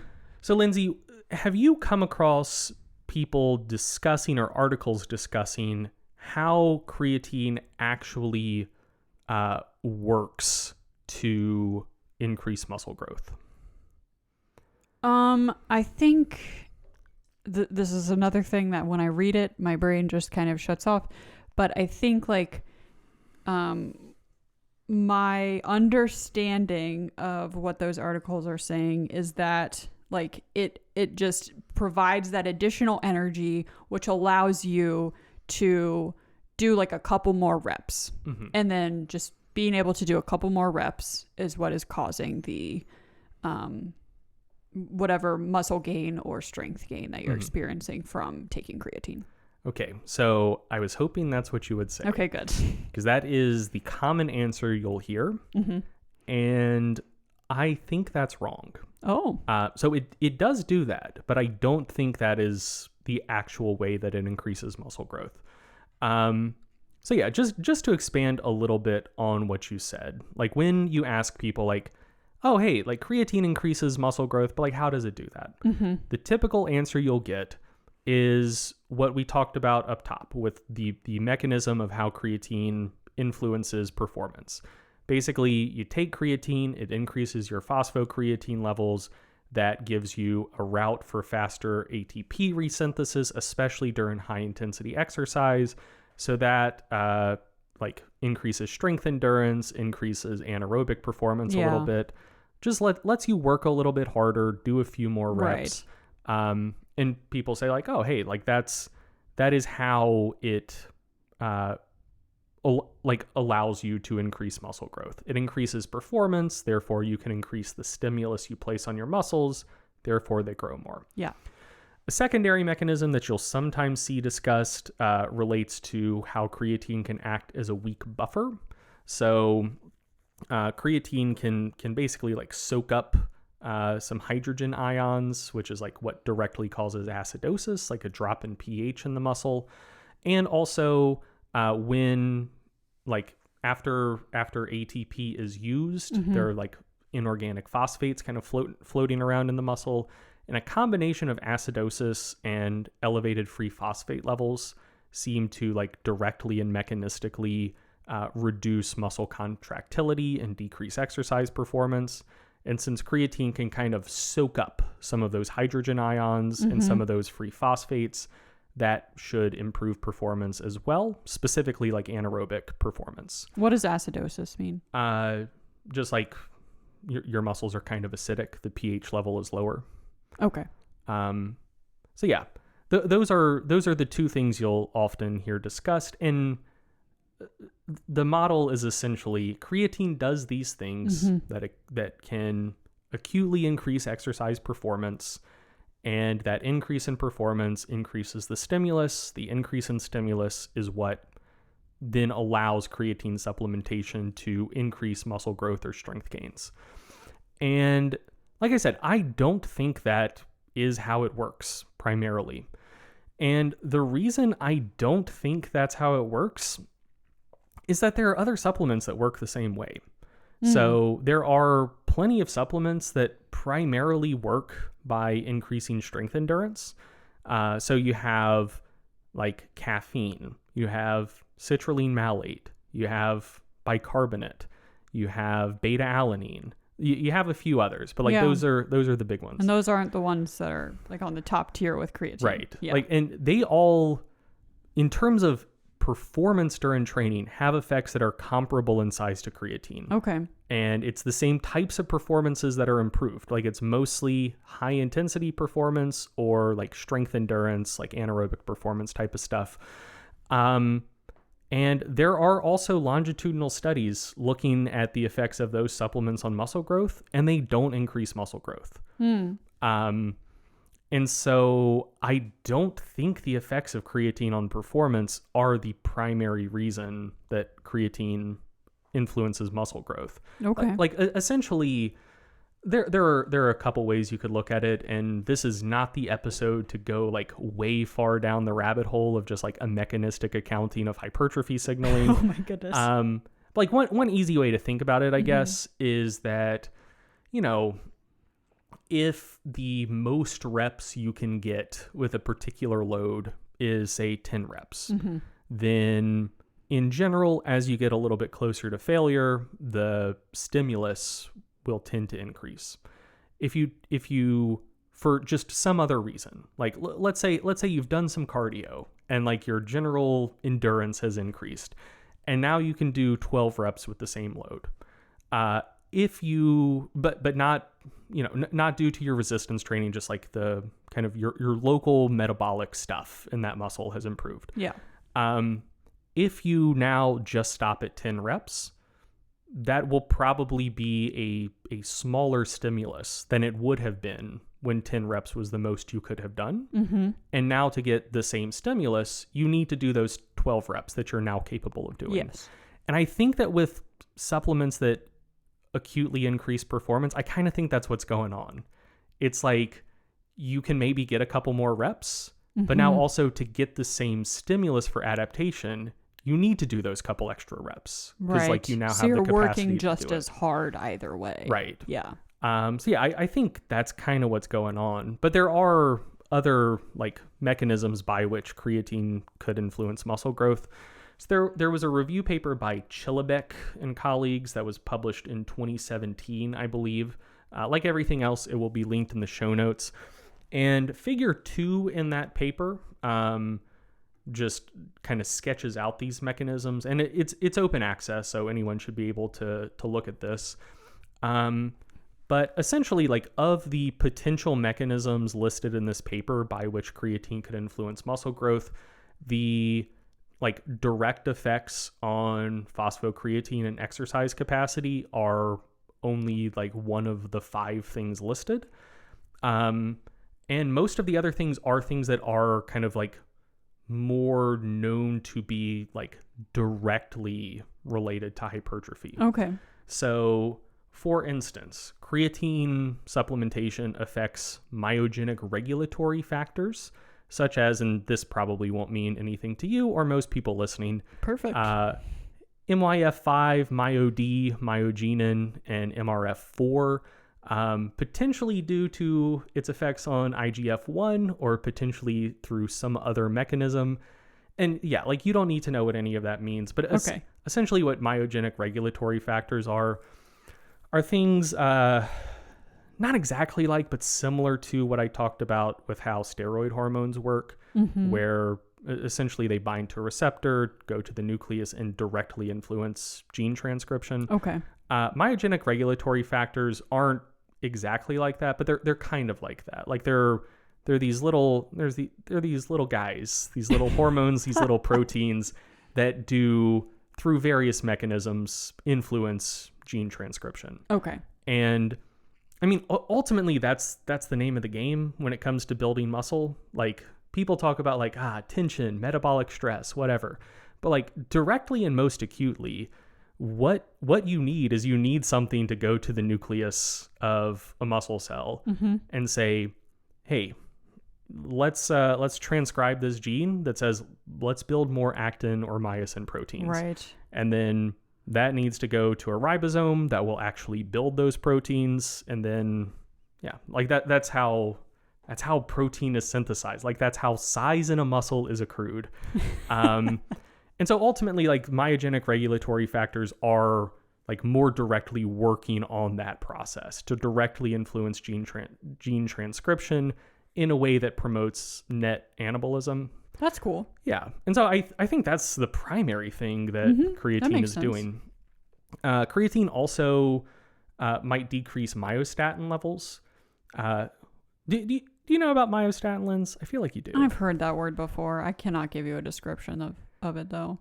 I'll give you a hint. I talked about it quite a bit on our trip to Belgium. Oh, yeah. It has to do with the cows. Yeah. The really muscular cows and the dogs. The Belgian blues, the bully whippets. Yeah, like there's mice. something about them, about their myostatin levels that are either like too high or too low or something.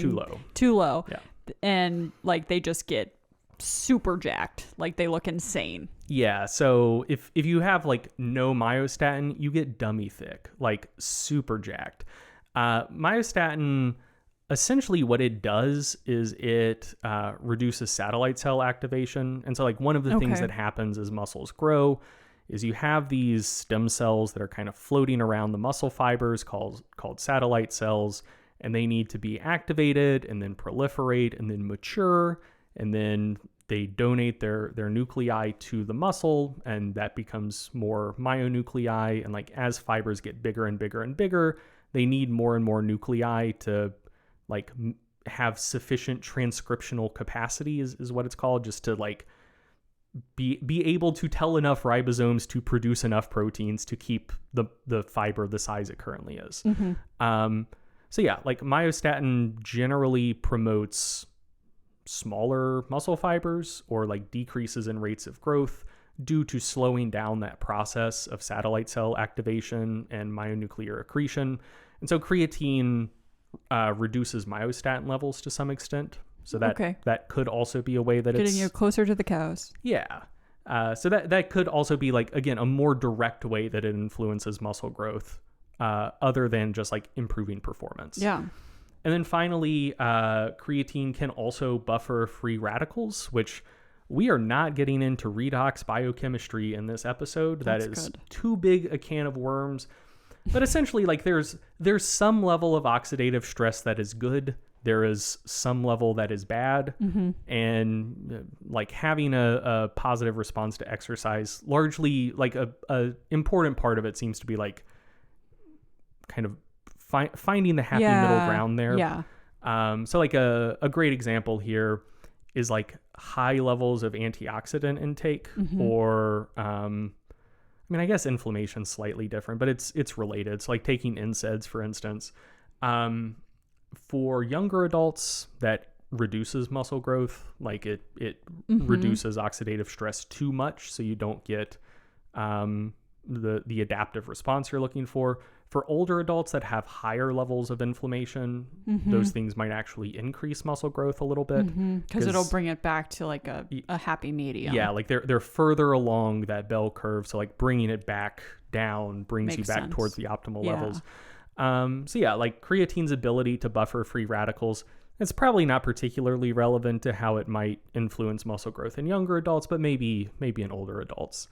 But yeah, so I think those are the more likely mechanisms for how creatine like directly influences muscle growth. If it was just about acute performance, you would expect caffeine, citrulline malate, beta alanine, like several other things to improve hypertrophy in the same way and to the same extent that you see with creatine, and you just don't. So I don't think the effects on performance are the primary factor contributing to creatine's effects on muscle growth. I do think it's mostly the myogenic regulatory factors, with maybe the effects on myostatin and maybe the effects on buffering free radicals playing secondary roles. And then if the effects on acute performance are relevant, I think the magnitude of that effect is pretty small. Yeah. Why do you think that misunderstanding has kind of spread around so much about like the more simplistic the more simplistic explanation? Oh man. I think one is like for marketing purposes, simple explanations tend to work better. Like, yeah. And the explanation is correct, right? It's just like there's other things that are just like more directly impacting muscle. Yeah, the effects on performance, like that is legit. Like that is a thing that happens. And so, yeah, like I think that it just feels intuitive to someone to be like, oh, hey, like muscle volume is important for growth. This thing helps you increase your volume by improving ATP turnover and like maybe reducing acidosis a little bit. So yeah, it helps you perform better. That helps you grow more, whatever. I think that makes for a good sales pitch. Yeah. Two is just kind of the basic biochemistry of creatine was known way before most of the kind of effects on myogenic regulatory factors or myostatin or whatever was known. Yeah. Like we've known how creatine works since the 60s. Right. Like we've known how it improves ATP recycling. I think the buffering stuff, I think that may have been the 80s, but like we knew that before people actually started taking creatine. So I think that was probably the most plausible explanation at the time. And so I think there's a bit of inertia associated with it. And yeah, like I think that those are the two biggest things. That makes sense. Yeah. Okay. The next thing, this is, I believe, a myth that has resulted in the attempt to bust a myth. So, man, um, mythception. yes. So among like quote unquote evidence-based fitness folks who are generally pro creatine, you will sometimes encounter the claim that like people say creatine causes bloating or fluid retention, and these folks will push back and say, no, it doesn't. No, it doesn't. Like, you absorb it, it goes into your muscles, it increases intramuscular creatine levels, intramuscular hydration, and so the increase you see on the scale is just about like increased fluid content in the muscles. Like, it's not actually causing bloating or fluid retention. And I think that that's mostly wrong. Okay. Or at least partially wrong. So have you come across the claim that creatine causes bloating? Or like when you've tried it previously, did you notice that for yourself? I don't know if I noticed it for myself. I'm bloated all the time because I just have all kinds of weird food issues. So who knows if it was from the creatine. But in terms of like what I've come across on the internet, I mean, I mentioned that like in the macro factor group, like a lot of people talk about weight gain when they first start using creatine and like feeling more bloated. I don't know, is that the same thing, like the weight gain thing and the bloating thing? Like they're related. Okay. Essentially, people who are pro bloating would say, "Oh, you're up 2 pounds because you're bloated," and people against that idea would say, "That's just 2 pounds of additional like creatine and fluid retention in your muscles, but that's not bloating." Okay, I've heard more of like the 2 pounds because of the creatine and like fluid retention. Gotcha. So yeah, like there is this common claim that creatine causes bloating, and people who are pro creatine will push back against that and say, again, it's not bloating, it's just increasing muscle creatine concentrations. Some fluid comes along with that. So like you are seeing the number on the scale go up, but that's just because of fluid content in your muscles themselves. And the thing is, like, the math just doesn't work out for that. And so this is a math section. And I apologize. Okay. Maybe an audio medium is not the best for this, but let's give it a shot. It's also, I think, pretty straightforward.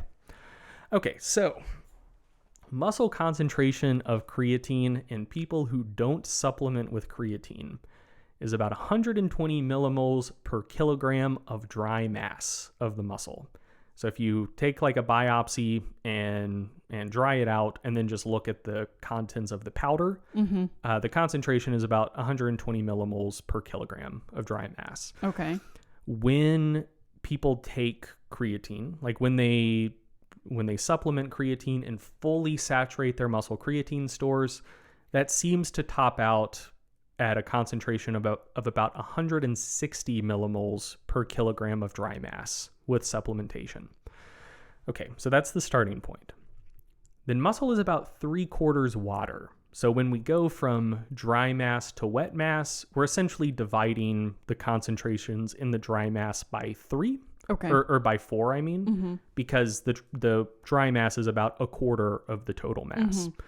So without creatine supplementation, you're seeing concentrations of about 30 millimoles per kilogram of wet mass and about 40 millimoles per kilogram with supplementation. Okay.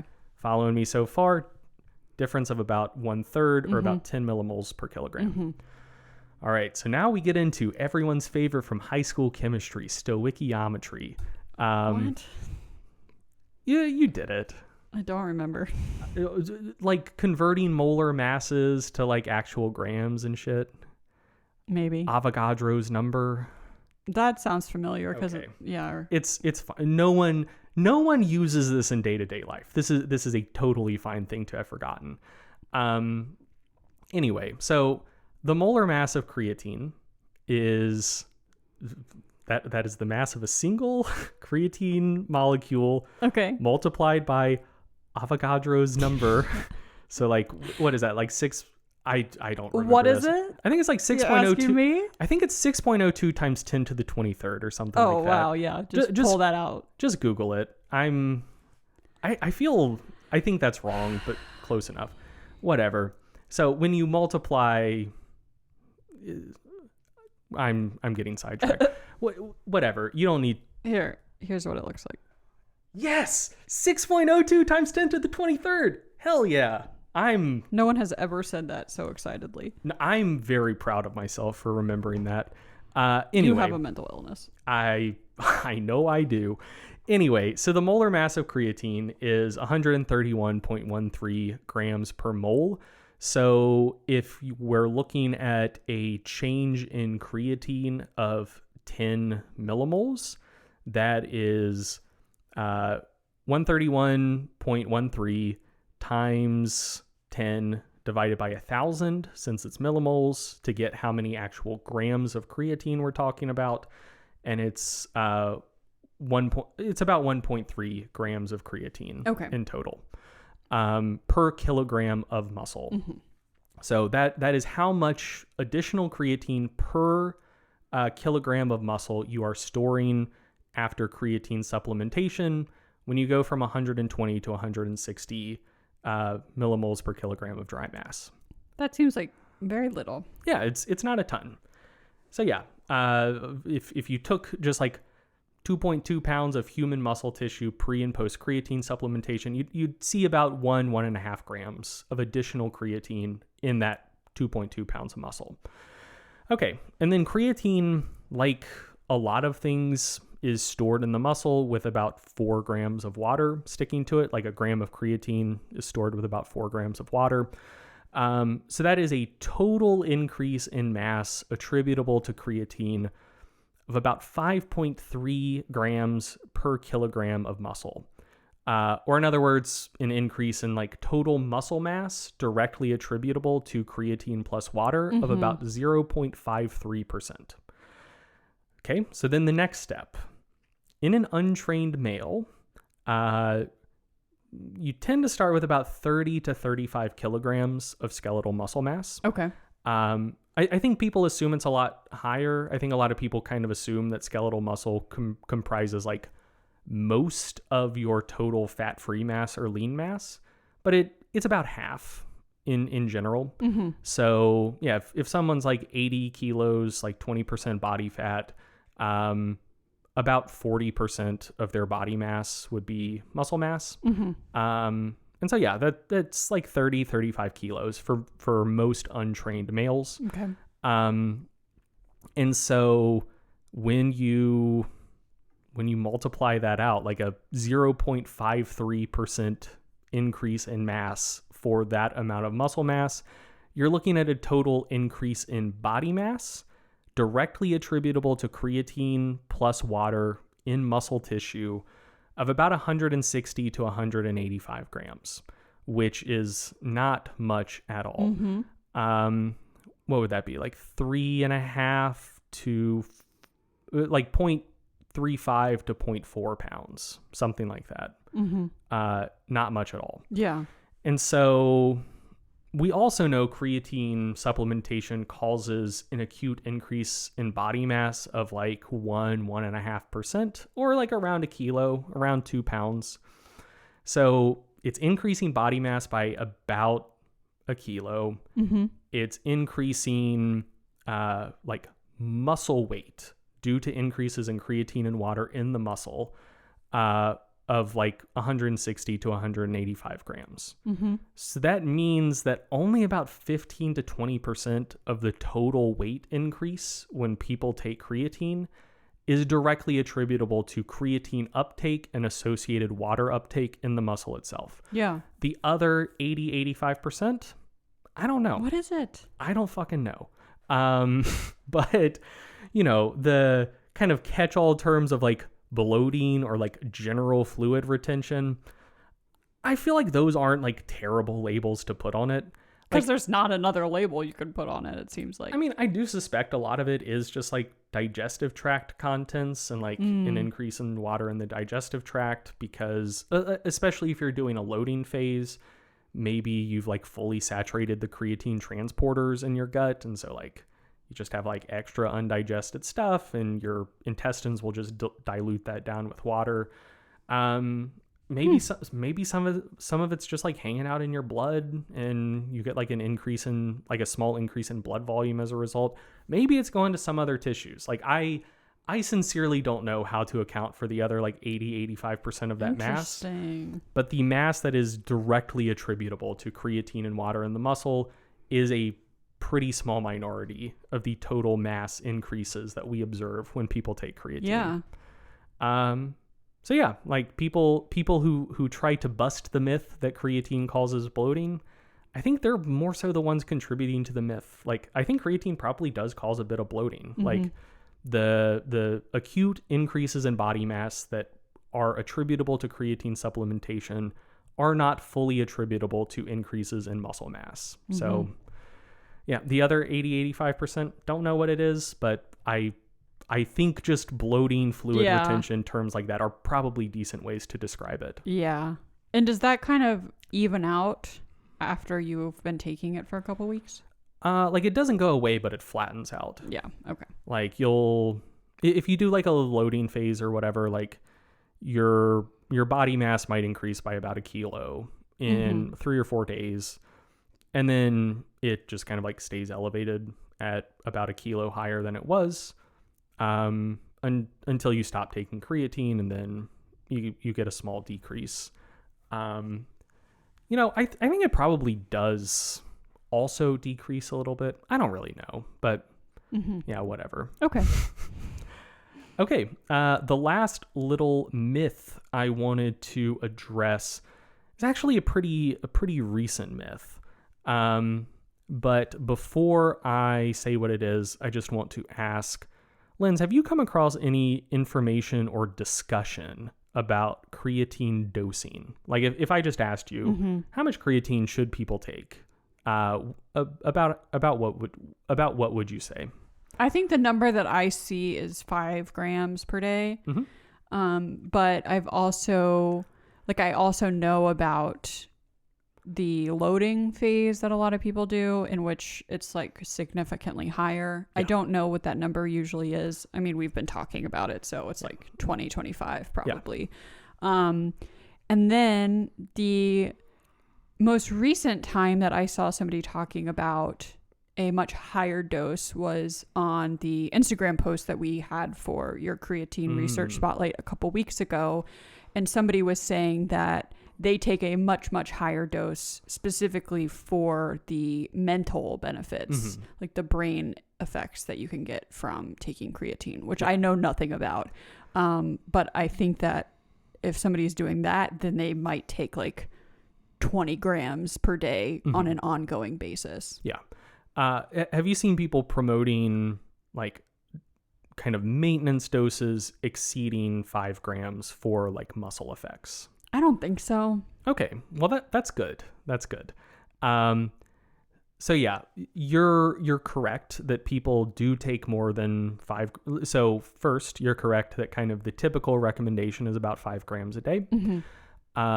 You are also correct that people will sometimes take more as a loading dose. This feels like a quiz. No, it's not. Like you I'm nervous if I was correct or not. You were correct across the board. Okay, great. I'm just reiterating for information retention for the audience. Okay. And yeah, you're correct that if you want some of the potential like mental or cognitive benefits of creatine supplementation, which is beyond the scope of this episode, the research suggests that like you probably need more than 5 grams a day for that. But yeah, the stock recommendation for a maintenance dose of creatine for the muscle related effects is like 3 to 5 grams a day. But there's an idea floating around that seems to currently be on the upswing in popularity that lifters, like serious lifters, actually need to take more than 5 grams a day.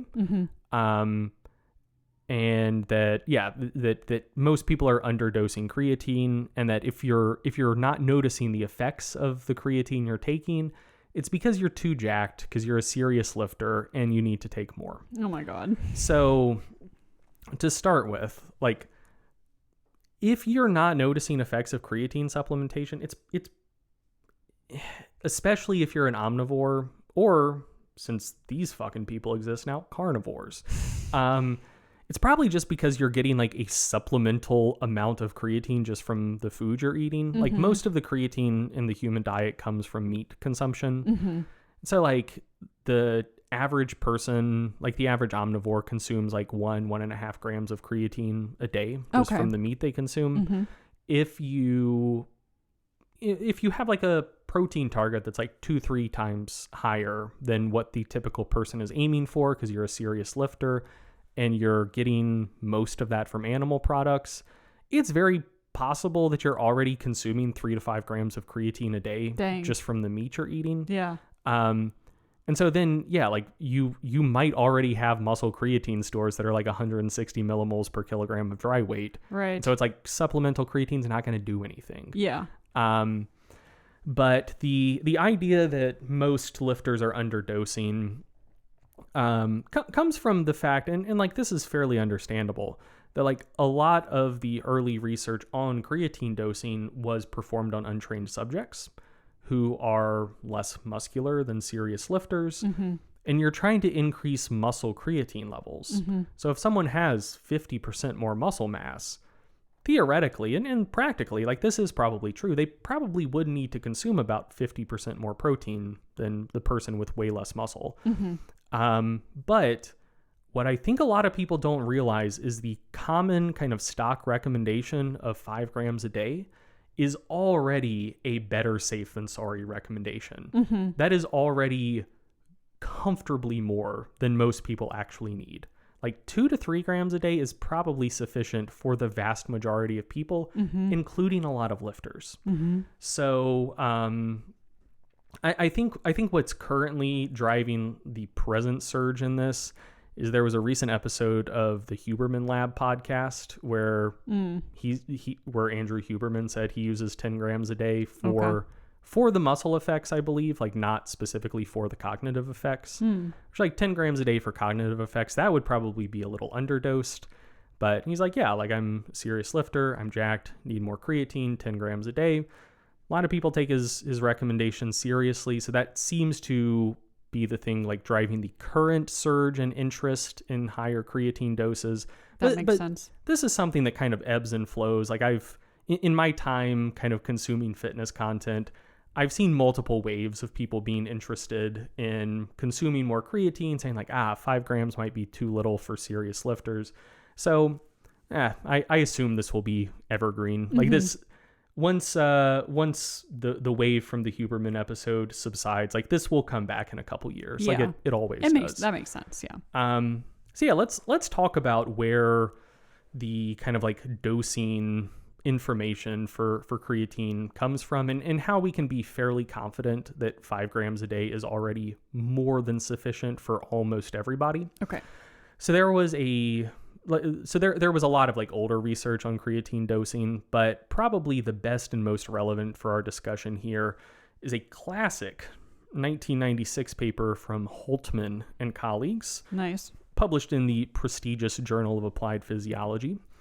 And this was a study with, so there were 3 arms to the study. One of the arms was looking at like rates of creatine concentration decreases after people stop using it. Not going to talk about that one much. Like when I said it takes about a month for creatine levels to go back to baseline after supplementation, that's what that's based on. Like they had one group that just went through a loading phase, stopped taking it, looked to see how long it took to get back to baseline, seemed to take about 4 weeks. There were 2 other studies that were like written up in this paper. One of them was looking at muscle creatine concentrations after a loading phase, a 6-day loading phase where people took 20 grams of creatine per day, followed by 30 days of taking 2 grams a day. And then the other experiment was people just taking 3 grams a day every day for 28 days. Nice. And both groups achieved the same muscle creatine concentrations, around 150, 160 millimoles per kilogram of dry mass. And that's noteworthy because like the loading phase itself, like that definitely saturates muscle creatine levels. So you do the loading phase, you get up to that 150, 160, and then if 2 grams a day is sufficient to maintain that, that's strong evidence that it's sufficient to maintain maximal concentrations, because you know the loading phase got you to those maximal concentrations. Interesting. So this is just a quick aside, but it's possible that if you wanted to, you could just do creatine like as a loading phase every couple months, and then just if you're eating enough to get 2 grams per day, that you could sustain that. That's a good question, to which I don't have a good answer. Sorry. No, I mean, like, I think if you're already, like, if the typical person is eating like 1.5 grams of creatine a day, Yeah. I think that if you're already getting closer to like 4 grams in your diet, I don't think you need. I suspect you probably don't need. You don't need the loading phase. I suspect you don't need to use creatine. At all. Yeah. Like you probably have like. Well, near I was saying maximal like if you are concentrations. eating like more like 2 grams per day. I mean, if you're trying to keep your muscle creatine levels absolutely topped off, I don't know why you would do that. Because like even if you weren't fully back to like 120 millimoles per kilogram or whatever, you are going to have lower creatine levels at the end of that month than you would have at the start. And also just since a loading dose is like 4 or 5 times as much creatine as like a maintenance dose, taking a maintenance dose every day for that month would cost you the same as doing the loading phase for a week every month. So like, I don't know why you would do that, but like, okay, just a theoretical, I guess. Yeah. It's not a bad question to ask, but like practically, I think it would just be worse in all regards. Perfect. Great. So I asked that question so that you won't do that, listener. Perfect. But yeah, so essentially like the loading phase gives you a point of comparison. Like it gets you to max concentrations. So if you don't see a decrease during that phase of taking 2 grams a day, that lets you know that 2 grams was enough to maintain max concentrations.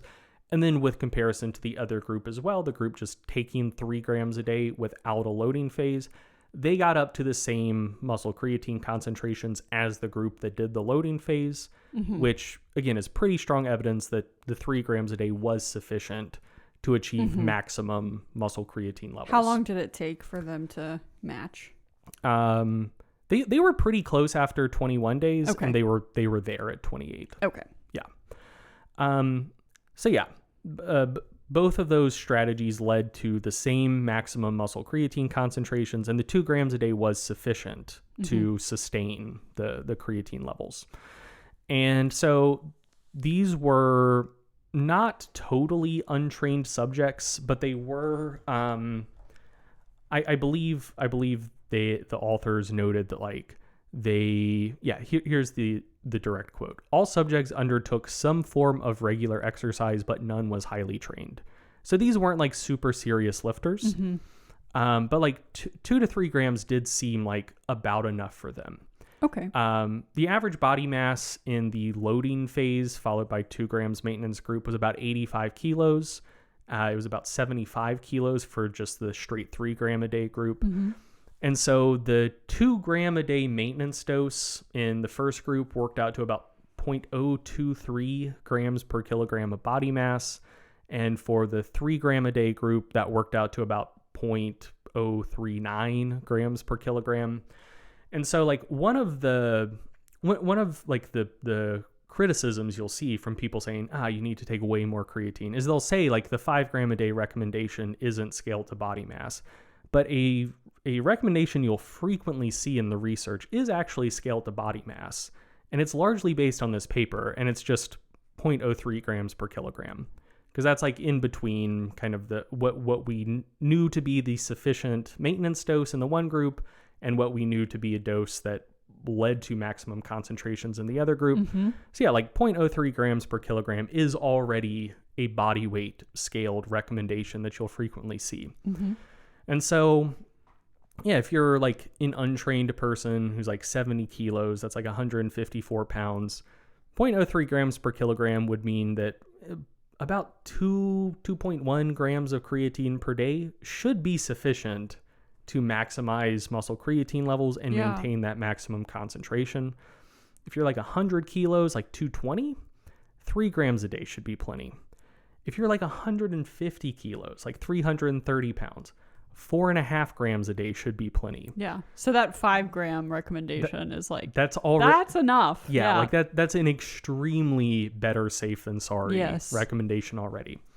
And this largely makes sense. So with creatine intake or creatine supplementation, you're essentially just trying to more than replace urinary losses of creatinine. So in solution, creatine will spontaneously break down to something called creatinine, which is kind of a byproduct, I guess, but like it's just what creatine will break down to in solution. Like if you just had water and you dissolved a bunch of creatine into it, about half of it would become creatinine if you just let it sit for months and like reach equilibrium. Yeah. But like the rate at which it decomposes to creatinine is pretty slow. And so the Holtman study also measured like rates of creatinine excretion in urine. And it was about 10 millimoles per day, which like given the molar mass of creatinine is like 1.1 grams per day. Looking at some other just sources. So this was the University of Rochester Medical Center.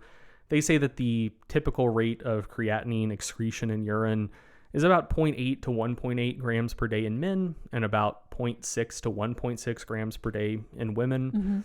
And essentially, like that is how creatine leaves your body. It leaves your body as creatinine.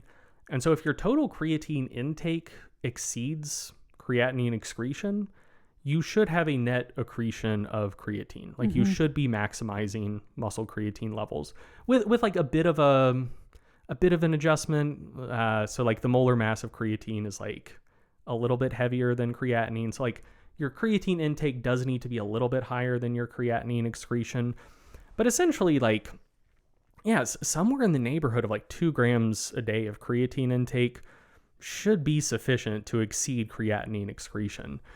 And that also kind of makes sense because like the typical rates of creatinine excretion are pretty similar to like normal creatine intake in the general population. So like that is the deterministic factor. Like the concentration of creatine that you achieve in your muscles is based on that balance between creatine intake and creatinine excretion. And so like you should kind of expect creatinine excretion to more or less match creatine intake. So yeah, like theoretically, since that is the discriminating factor, just like how much creatinine are you excreting that you need to replace with more creatine, if like creatine intake already matches creatinine excretion, like maybe even taking a gram of creatine per day would take a long time to fully saturate your muscle creatine stores, but it might be sufficient. Like in 1.5, 2 grams a day, again, for most people would probably actually be a dose that it might take 2 or 3 months, but would still saturate your muscle creatine stores and keep them saturated. So a possible response to this from someone who is big on creatine megadosing is that, well, sure, but like, again, the people in the study weren't elite strength athletes, and it may not be appropriate to scale to body mass in the first place, which like 0.03 grams per kilogram of body mass is scaling to body mass, but ultimately we care about muscle creatine levels. And so it might make more sense to scale to muscle mass. And we can do that. It's easy. So again, like these were fairly typical guys in the Holtman study. We're going to assume they had a fairly typical amount of muscle mass, about 32 kilos. And so like 3 grams a day is like about 0.094 grams per kilogram of skeletal muscle. And about 2 grams a day would be about 0.063 or so grams per kilogram of skeletal muscle.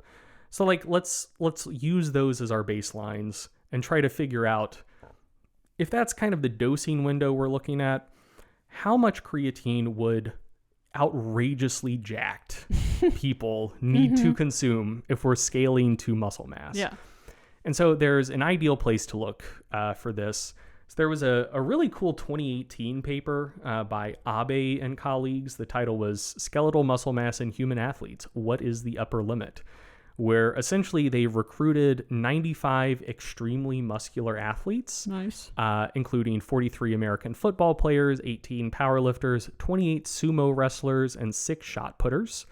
And they were just trying to characterize the limits of human muscularity. That's awesome. Yeah. So they looked at their like fat-free mass, but then they also... So it's hard to directly measure how much skeletal muscle mass people have, but like there's a validated equation that is based on like looking at ultrasound thicknesses on I think like 8 or 9 different sites, and then like scaling to body height and whatnot. And these are like muscles that are particularly thick, where like most of your like it's going to be pretty representative of your total skeletal muscle tissue. So yeah, it is a prediction equation, but like it's close enough for government work. Okay. And so out of these 95 extremely muscular, like super jacked guys, only 7 of them had more than 50 kilograms of skeletal muscle tissue, which like that's a shitload. And the peak was 59.3 kilograms of skeletal muscle mass. So, what sport did he play? Which one was he? I don't think it's said. Okay. Just looking at his numbers, I think he's a defensive tackle in football. That's like what I would have guessed. Yeah. He is the stats look like the classic guy that's just going to line up over center and just eat up double teams and triple teams to let the linebackers run free. You love to see it. Yeah. This guy was a monster. So, shout out. Yeah, his total body mass was 168.7 kilos. He had 110.6 total kilos of fat-free mass at 1.9 meters tall. For Americans listening, is about 375. Had like 245 pounds of fat-free mass at 6'3". That's a beefy lad. That's a big fucking guy. So yeah, we'll just use him as our example for.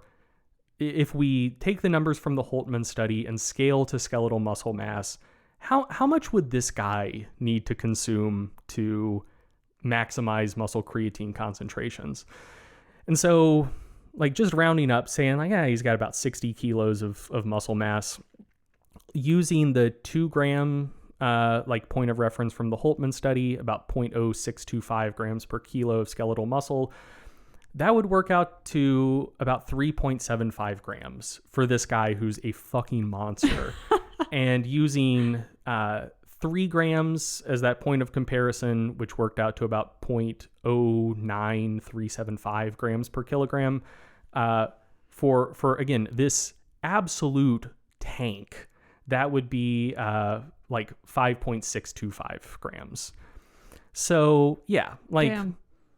Even for this guy, like 5 grams a day would be within that range of amounts that would probably maximize muscle creatine concentrations and maintain maximum concentrations.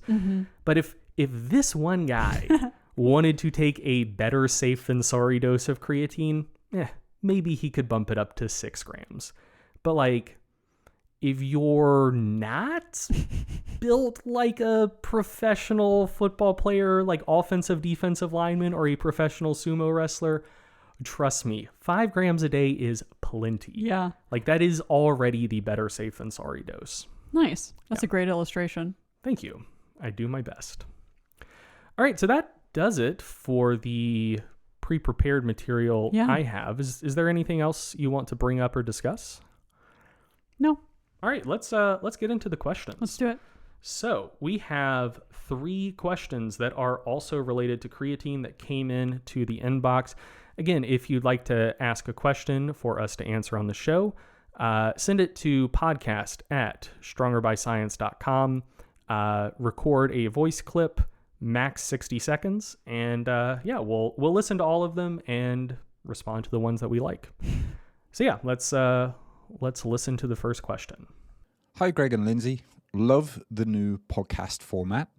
Greg, in your article, Don't Close the Door on Creatine Yet, you say that in real terms, the Burke meta-analysis suggests that creatine can help us build muscle about 1/3 faster on average. Does this mean creatine will simply help us get to our genetic potential faster? Or do you think that it raises the bar on what would otherwise be naturally achievable. Thank you in advance for your thoughts. All right, that was Andy Morgan. Shout outs, Andy. Hi, Andy. Rippedbody.com, athletebody.jp, cool guy. So yeah, this question asking about whether creatine actually increases the total amount of muscle you can grow, or whether it just might help you gain muscle a little bit faster. I think it's primarily the latter. I do think, like, obviously just increasing muscle creatine concentrations and the water that comes along with it. If you were at your like genetic ceiling for muscle growth and then started taking creatine, like, yeah, like your total muscle mass might increase a little bit just due to, again, the creatine and associated water. But that's not really what people are talking about when they're asking about building muscle. Yeah. So yeah, I kind of think that it just increases the rates of gains and probably doesn't affect the ceiling all that much. Although, like, I'm sympathetic to the idea that, like, maybe it could around the fringes. Like, if it's suppressing myostatin a little bit, maybe you can fuse a couple more myonuclei than you would have otherwise. Maybe the fiber can then get a little bit bigger than it would have otherwise. So I'm sympathetic to the idea that it could potentially ever so slightly raise that ceiling of what you can achieve, but I am doubtful that it would have a particularly large effect, if it has an effect at all. Okay, next question from Chris Bortle. Hi, Greg and Lyndsey. My question is about creatine. There's a lot of different types on the market. You can buy creatine monohydrate, creatine nitrate, creatine phosphate, and all the others. I know creatine monohydrate is the most studied, but is there any worth in buying any of the other forms? Linz, what have you heard about other forms of creatine, just like non-monohydrate forms of creatine? So the thing that I've heard about monohydrate specifically is that you need to drink it pretty soon after you mix it with water, and that other forms of creatine that you can buy don't have that limiter. And so there might be ones that do slightly better if you need to kind of like mix them in something long before you're actually going to drink it. But that's really all I know. So that actually isn't one of the things that I had heard about other forms of creatine, but that does make sense. The type of creatine that you will sometimes see in beverages, like that you would buy at the gas station, that like caffeinated stuff that also has a little bit of creatine, which I'll also note, like those are a scam, I think, because like they have maybe 100 milligrams of creatine in them, like not enough to really do anything.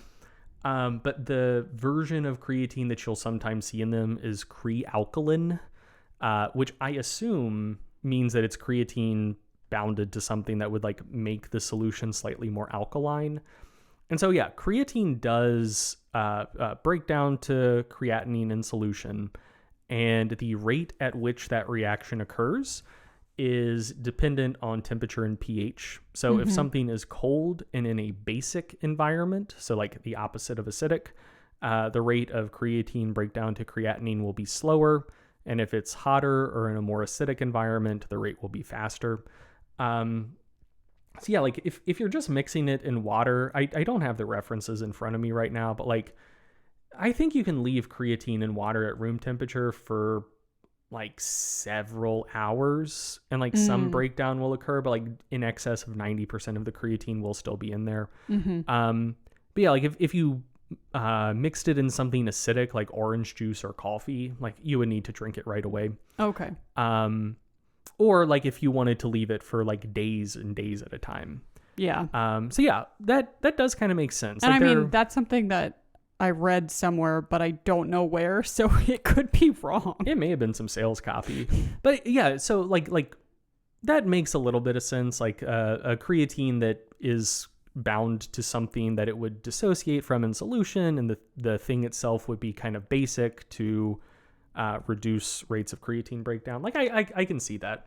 Again, like probably not relevant to most people, but like I get where that's coming from. Okay. So yeah, most of the other forms of creatine that I'm aware of, at least, are mostly marketed based on claims about solubility.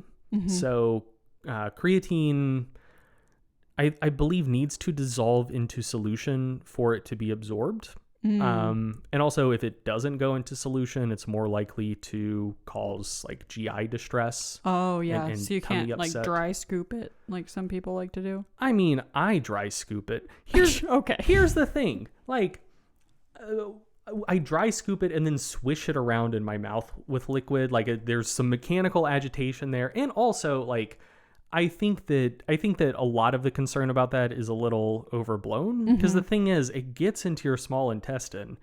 It's wet in there. Like, even if it's Famously. it is, every cells need to be wet. Yeah. And your intestines are wet. Like, they have plenty of liquid in them. Great. So yeah, even if creatine isn't in solution when it actually makes it to your small intestine, it will have probably gone into solution at some point as it's traveling along the like extremely long small intestine, and then it can get absorbed. So yeah, like I think a lot of that is overblown, but yeah, that is a common thing that like alternate forms of creatine are marketed for, like improved solubility. And so yeah, my general take is that if you get like GI issues when using creatine monohydrate, I think it's probably worth experimenting with alternate forms of creatine that maybe have a little bit better solubility. Like it might make your tummy a little bit happier. You can also just use plain creatine monohydrate, but the marketing term is micronized creatine, which is literally just creatine monohydrate that they process to make like the little granules slightly smaller. Because like a lot of chemicals, creatine will just like spontaneously form little crystals as you kind of, so it's in solution as they're processing it, and then they dry it out, and like some little crystals will form. And so micronized creatine is essentially, they just break up those crystals, so they're a lot smaller and go into solution easier. And so yeah, like I think probably micronized creatine is what I would go with first if you get some tummy issues, and then if you want to try some of the other forms of creatine, go for it. Ultimately, I don't think it's going to have like a meaningful effect on the ergogenic properties of creatine, because like the peak muscle concentrations, it's like 160 millimoles per kilogram of dry mass. Alternate forms of creatine, I am not aware of a way that would allow them to like exceed that limit and help you reach muscle concentrations of creatine that can't be achieved with monohydrate. Yeah. But yeah, like if you want to try them out for tummy issues, go for it. Okay. Last question from Ali Shah. Hey, just super quick question. I was just wondering if creatine and caffeine has a inhibitory effect on each other, meaning should I have to pick one or the other? Can I not drink a cup of tea if I take creatine, or should I space them out by like a couple hours or something? Does it even matter? Can I take it together? Thanks. Linz, have you heard about this at all? Like I definitely have heard of the idea that you shouldn't mix creatine and caffeine.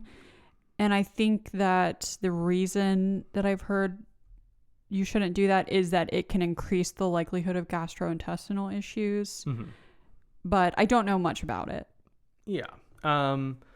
So yeah, I think you probably got that from Eric's creatine guide. Probably. That's where I know most back. things about creatine from. Yep. Yeah, that makes sense. But yeah, so there was a study by Vanderberg and colleagues from 1996 that is what got people thinking about this for the first time. Essentially, it was looking at the effects of creatine and caffeine supplementation on knee extension torque. And I don't have this study pulled up in front of me, and I didn't review it again before recording this episode, but I think I remember. And if I'm wrong about this, I'm close enough. Whatever, okay. Don't sue me. But so if memory serves, creatine increased knee extension torque, caffeine increased knee extension torque. Taking both creatine and caffeine together did not increase knee extension torque. Oh. So that got people thinking like maybe they're inhibitory. Yeah. Or, maybe it's just a reasonably small study that just had like a false null, like that's also a possibility. Yeah. And the thing is, like, there haven't been a ton of studies since then that that have looked at this topic, but there was one by Hespel in 2002 looking at muscle relaxation times, suggesting that creatine and caffeine have different effects on muscle relaxation times. Like one of them increases it, one of them decreases it. So like maybe they're at odds there. What does muscle relaxation time mean? So when for your muscles to contract, there's a stimulus coming from a motor nerve that, if it's sufficient, it causes a depolarization wave to go down the membrane of the muscle fiber. That causes a release of calcium from the sarcoplasmic reticulum, which then allows actin to bind to myosin, because it moves the troponin off of the binding sites. And the depolarization wave is driven by sodium flowing into the cell, calcium coming back, or potassium flowing out. And basically, like, for all of that to happen again, you need to like let everything come back to baseline a little bit. You need to pump potassium back in. You need to pump sodium out. You need to resequester some of the calcium. And like, we're talking things that happen on like sub-millisecond levels. But yeah, so in general, like fast twitch muscle fibers have like faster muscle relaxation times, and the faster the relaxation time is, the sooner the muscle can be, or the fiber can be re-stimulated and like have another bout of contraction. Anyway, whatever, doesn't matter. Thank you. You're very welcome. So there was like another study by Harris in 2005 looking at knee extension torque. Trexler himself, Eric Trexler, as part of his master's research, I believe, did a study on caffeine, creatine, and the combination of the two. And then there was a more recent study by Pakulak in 2021. That was the only longitudinal study of the bunch. And essentially, like, it's this weird place where like the different effects on relaxation time, like that doesn't seem to be like a strong enough mechanism to like really explain what's going on. But like most of these studies do kind of suggest an inhibitory effect. So like in the Vandenberg study, the Hespel study, the Harris study, and the Pakulak study, creatine on its own seemed to work. So like in the 3 acute studies, it improved measures of performance. In the Pakulak study, which was a longitudinal study, it caused an increase in knee extensor thickness. But in all 5 of these studies, the combination of creatine and caffeine didn't, quote unquote, work. Sometimes the direct comparison to just creatine was significant. Sometimes it was non-significant, but creatine plus caffeine didn't outperform placebo in any of these studies, which is like fucking weird. And when you talk to, like, I don't consider myself like a supplement expert guy, but when you talk to supplement expert guys or gals, that's very inclusive of you. Thank you. They exist. They will largely say, don't worry about this. Like there's no like strong mechanistic accounting for why this would be the case. We can't think of a good reason, like a strong enough reason to suspect that creatine and caffeine would be directly inhibitory. But the admittedly small body of research on the topic does suggest that there might be inhibitory effects here. But again, like it's a small body of research and there's not much looking into like mechanistic effects. And for all of the things being studied, you would expect creatine and caffeine both to have relatively small effects on the outcomes being discussed. And so like, who knows, like maybe it is inhibitory, maybe it isn't. Eric proposed in his creatine guide that if there is something that looks like an inhibitory effect, it might just be like GI discomfort from people taking creatine and caffeine at the same time. And if that's the case, like, use caffeine in the morning, take creatine in the afternoon, everything should be fine. Yeah. But I mean, it is also possible that there is some sort of like direct inhibitory effect, and just like the mechanisms haven't been discovered yet.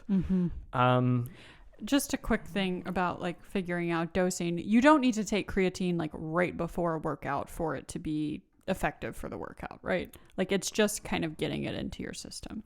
Right. Yeah. So if you wanted to like just take your creatine in the morning and you're going to work out in the afternoon and you want to take caffeine before your workout, it seems like that would work. Yeah, that would also be fine. And that is worth, I think, like briefly touching on a little bit. So we do sometimes get questions about like creatine dosing, like should you split it into multiple doses? When should you take it? Should you take it with other things? Whatever.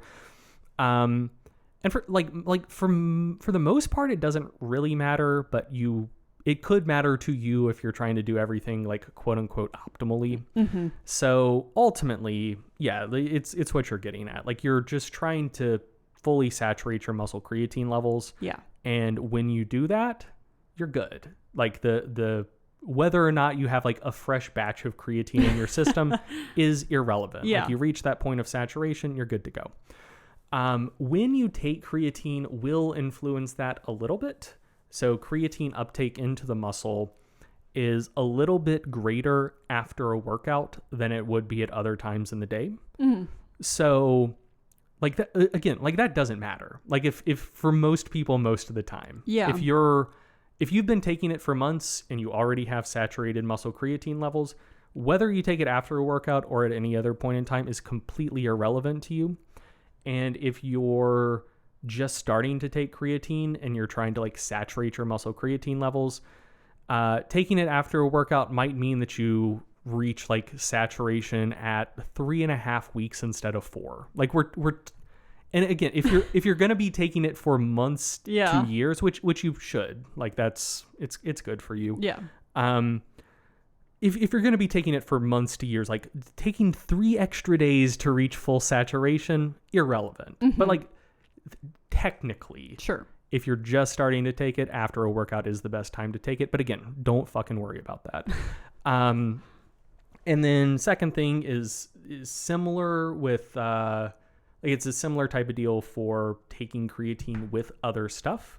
So creatine absorption and muscle creatine uptake seems to be a little bit greater if you consume it with some carbohydrate instead of just by itself.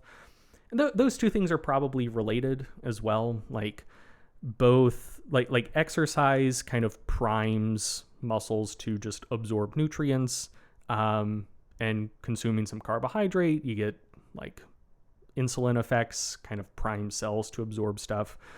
And so like consuming creatine after a workout with a carbohydrate source will probably improve absorption and uptake into the muscles a little bit. But once you reach full saturation, who fucking cares? Like, because you're saturated and you will stay saturated and you're good to go. What was the last thing I wanted to note though is like multiple doses per day. If you get an ouchy tummy when you take creatine, that might be something worth experimenting with. You probably don't need to take it all as like a single bolus. So if you're taking 5 grams a day and that bothers your tummy, but 2 or 3 grams a day doesn't, or like 2 or 3 grams in a single dose doesn't, you could split it into 2 doses. You could split it into 3 doses. That's totally fine. Nice. And if you're doing a loading phase, which again, you don't need to do, but if you want to, I would definitely recommend splitting a loading phase into multiple doses, because even if a maintenance dose of creatine doesn't give you an upset tummy, like 25 grams at once, That's a lot. there's a decent chance it will. So you probably should split that into multiple doses. But yeah, so just to circle back to the question that we're directly answering about different forms of creatine, just reiterating, creatine monohydrate will fully saturate your muscle creatine levels. That is ultimately what you're trying to accomplish.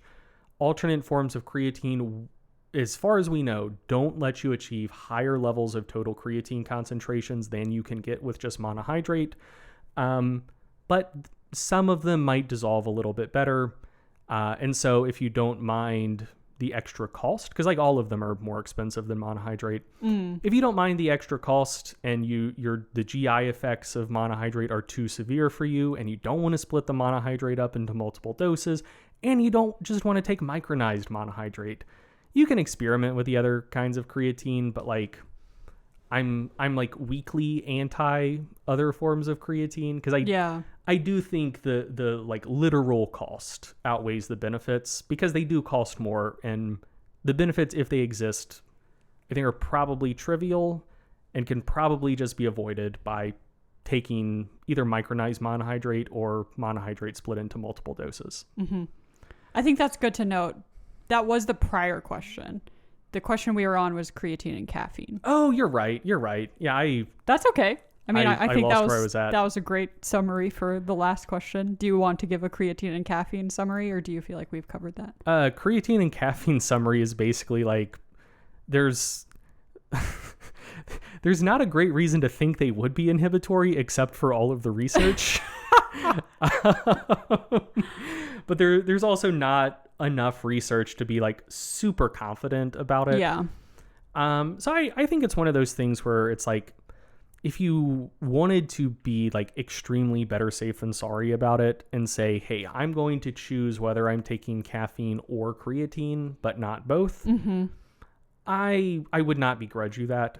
I kind of think that if there is an effect, it is probably related to like acute effects of co-ingestion, whether that be upset tummies or something else. Yeah. Was that what the studies, like, was that the design for the studies? They were taking creatine and caffeine together right before a workout? I mean, I would guess that's probably what they were doing. I haven't looked into this in a while, or maybe ever. I suspect they were, though. Yeah. Because like you're going to give people the caffeine before their workouts. Yes. And if you're already like supervising the supplement administration, you're not going to like have them come in the morning and take it. Yeah. So yeah, like I don't know. It's one of those things where like I really just don't see a strong reason why they should be inhibitory, but like the research at this point suggests that they might be, but doesn't really provide a reason why. So yeah, like if you want to be super conservative about it and only take one or the other, I get where you're coming from. I do kind of suspect though that if you just take them at different times, you're probably going to be good. Nice. But I'm not like super confident in that. That's okay. Cool. That's all I got on creatine for this episode. That's it. Thanks for listening. Do you have anything else you want to discuss before we wrap up? I do not. Perfect. So thank you for listening to another episode of the Stronger by Science podcast. We love and appreciate you all.